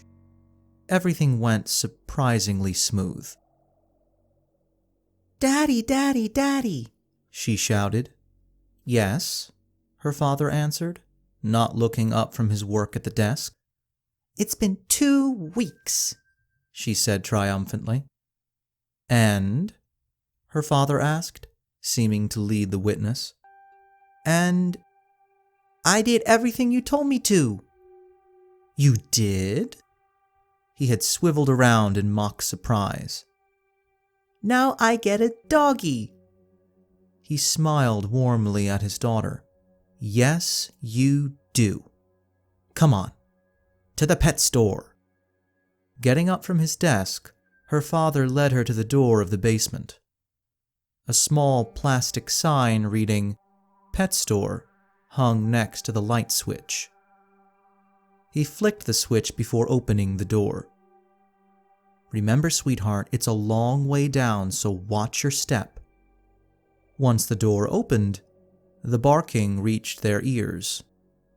After several flights of stairs and a slight drop in temperature, they touched down onto the smooth concrete of the basement. The barking was much louder now. The sounds of several dogs, all varying sizes and volumes.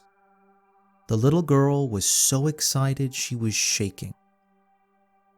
He led her over to a section of the kennel in the back. Now, I just found this one, so he's a little scared. Why doesn't he look right? Well, I usually groom them right away, but you were so excited, I decided it could wait. Is he asleep? Probably. He's very tired. He had a long trip.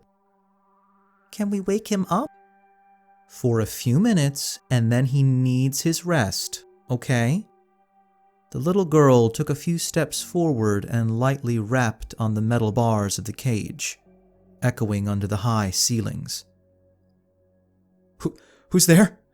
Please, I just want to see my family. The little girl's nose wrinkled in disapproval. Well, he doesn't sound like a doggy at all. Her father's eyes remained warm as he pulled a small remote out of his pocket. No, he doesn't. Whoever is there, I'll give you whatever you want. Money? I don't have a lot, but...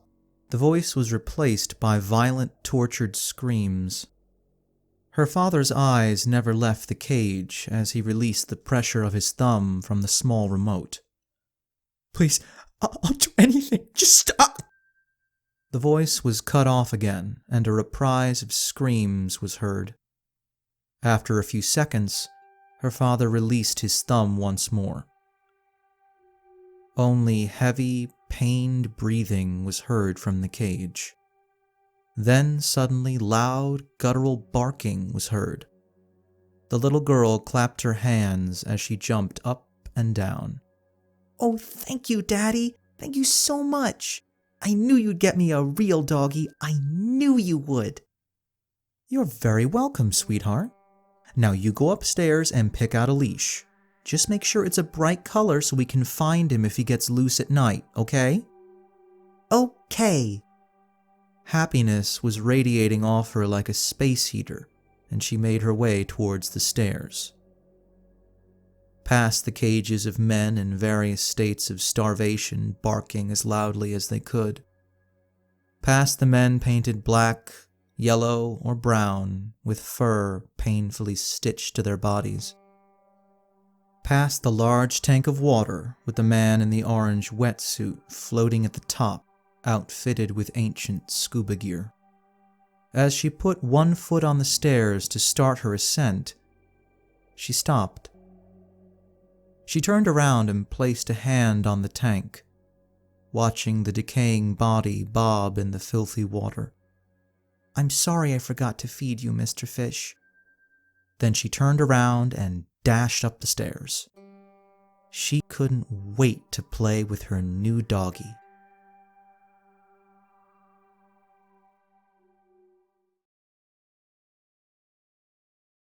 It was the summer of 1975. I was in my second year of college at Tenri University. Part of me still held resentment towards my mother for making me come here because of a judo scholarship. Granted, Tenri U had one of the world's best judo programs, but I still wonder to this day how my life would have been different had I had the luxury of choosing where I wanted to go. A full-ride football scholarship waited for me at Oregon State University, but my mother had always planned for me to return to Japan for college. The summers spent at Shonan, a coastal resort area near Kanagawa, made my stay there bearable, as many college students flocked there during the warmer months and holidays. That is where this story begins. My friend Atsuo and I would always go together every summer, catching the bullet train and riding for 4 long hours from Tenri to Shonan.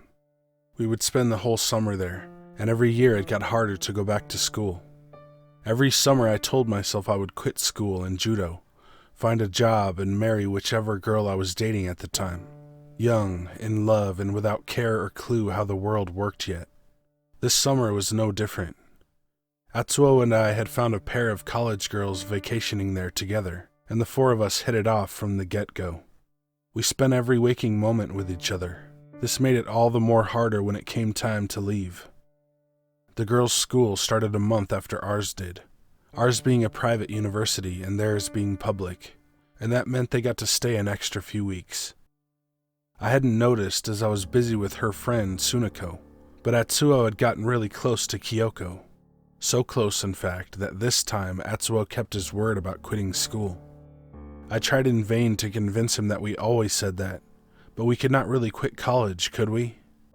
Our infatuation with these girls eventually won, and we found ourselves still there 2 weeks later, oblivious to the fact that Tenri was already a week into classes, and we were also missing fall judo camp. I can vividly remember Rod Stewart's Maggie May playing on the radio when I finally snapped out of it. Specifically the line, "It's late September and I really should be getting back to school." This was truly life imitating art, as it was late September, and my mother had already gotten a call from the university regarding my absence. My older brother called the hostel we always stayed at, and threatened to get on the next plane to Japan and kick my butt. I managed to get Atsuo drunk enough, with the help of the girls, to get on the train before he passed out. When he woke up 4 hours later in Nara with a pounding headache, he cussed me out something fierce, but eventually relented and agreed it was a bad decision to stay in Shonan. 3 days later, we received the call that would change Atsuo's life forever. It was about 9 in the morning, and we had just returned from classes to our dorm room. I was just heading to the bathroom when the common phone in the hallway rang. I answered and was immediately met with Kyoko's voice, but something was off. She spoke really softly and sounded weak, and she only repeated one thing, Atsuo's name. I tried to ask her if she was okay, and tried to ask if Tsuneko was there. I really missed her. However, she just continued. Atsuo, Atsuo, Atsuo, onegai shimasu. which meant please. Okay, lovebirds, whatever. I put the phone up on the receiver sideways and went and got Atsuo. When I told him who was on the phone, his face lit up like a kid on Christmas morning. He sprung up and sprinted to the phone, barely able to gather himself when he got to it. I just shook my head at him while smiling, and imitated Cupid shooting him with an arrow. It was his response that froze me in my tracks when I was walking back to our room. "Are you okay? What's wrong?" That's all he was saying over and over again. Suddenly he looked up at me in a semi-shocked state and said, "We need to go back. We need to go back now." He wouldn't tell me what happened, but he was my friend. I'd follow him into the depths of hell if he asked. So we hopped on the next train and headed for Shonan. And then he told me what happened. He said once he got on the phone, she just kept repeating, "I need you. I'm cold. So cold." She wouldn't respond to his questions, just kept repeating those 2 lines over and over again like a recording. He too noticed that her voice sounded weak and frail. The train pulled into the station, and we hurried into a cab and headed towards the resort area. When we arrived, we could tell something was going on because the beach was packed. Not just packed more than usual, but also the people crowded on the beach had an uneasiness about them, like something was wrong. Atsuo ran towards the hostel as soon as the cab stopped, and I complained about having to pay the whole cab fare. I got out and sarcastically said, "So I guess I'll check out the beach then," to no one in particular, as Atsuo was far out of sight by now. I made my way down towards the beach, and noticed everyone was standing and looking down towards the shore in a general direction.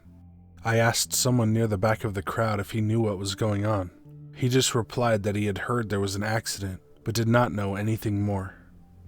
If my senses were telling me something was wrong earlier, they were now screaming at me to walk towards the beach, towards whatever accident had happened. Afraid of what I was about to find, I pushed through the crowd of people until I reached the shore.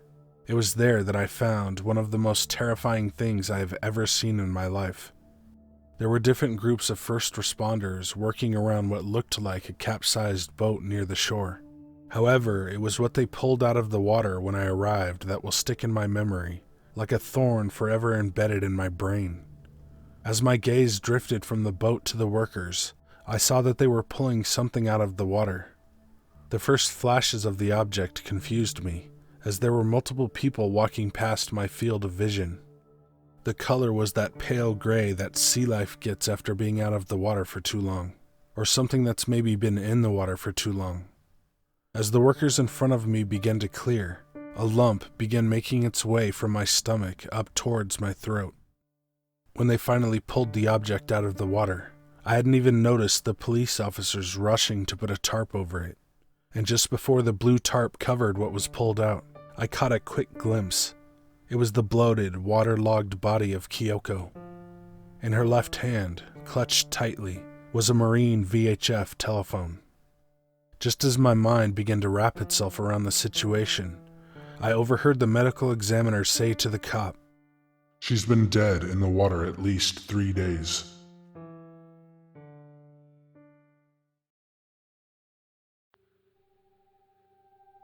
In any city, in any country, go to any mental institution you can get yourself into. When you've reached the front desk, ask to visit someone who calls himself the Holder of Eternity. A sigh might escape the worker as they look upon you with the utmost pity. They will take you down a flight of stairs into what should be the basement of the building, and yet isn't. As you press deeper and deeper into the underlayer of the institution, a chorus of screams will begin to be audible. Softly at first, as if from a great distance. But the closer you get to the end of the hallway, the louder it becomes, until it drones so loud that it seems to consume all other noises. until you begin to claw at your own ears in pain. The worker will show you a door, covering both their ears.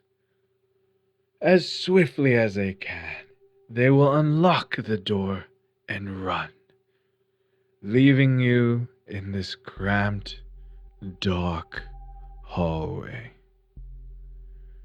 This is your last chance to run. If you decide to continue and open the door, then the piercing wail will end abruptly, leaving your ears ringing. The room is coated in an almost tangible, all-consuming darkness. But for the far end of the room, there, minusculed to the wall, is an emaciated figure, covered in raw lashes. He stares directly at you, with a grin plastered on his face despite festering wounds, and a scalpel halfway protruding from his chest. Now is the only chance to save yourself, and the only way is to ask, who created them?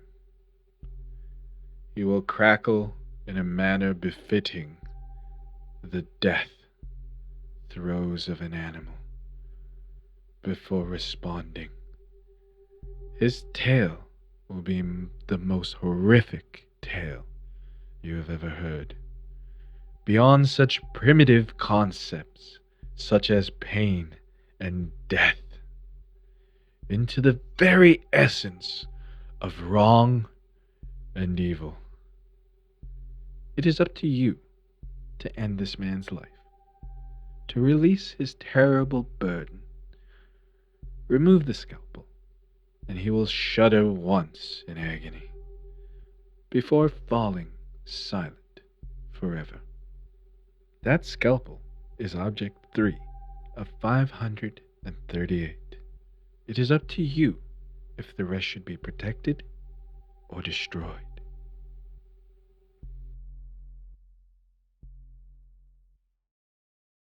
Hey guys and ladies, thanks for watching. I want to thank everyone who was involved. Go check them out if you want. Be good to animals, even people. So. Ja, snämar, bärksbes, hörs.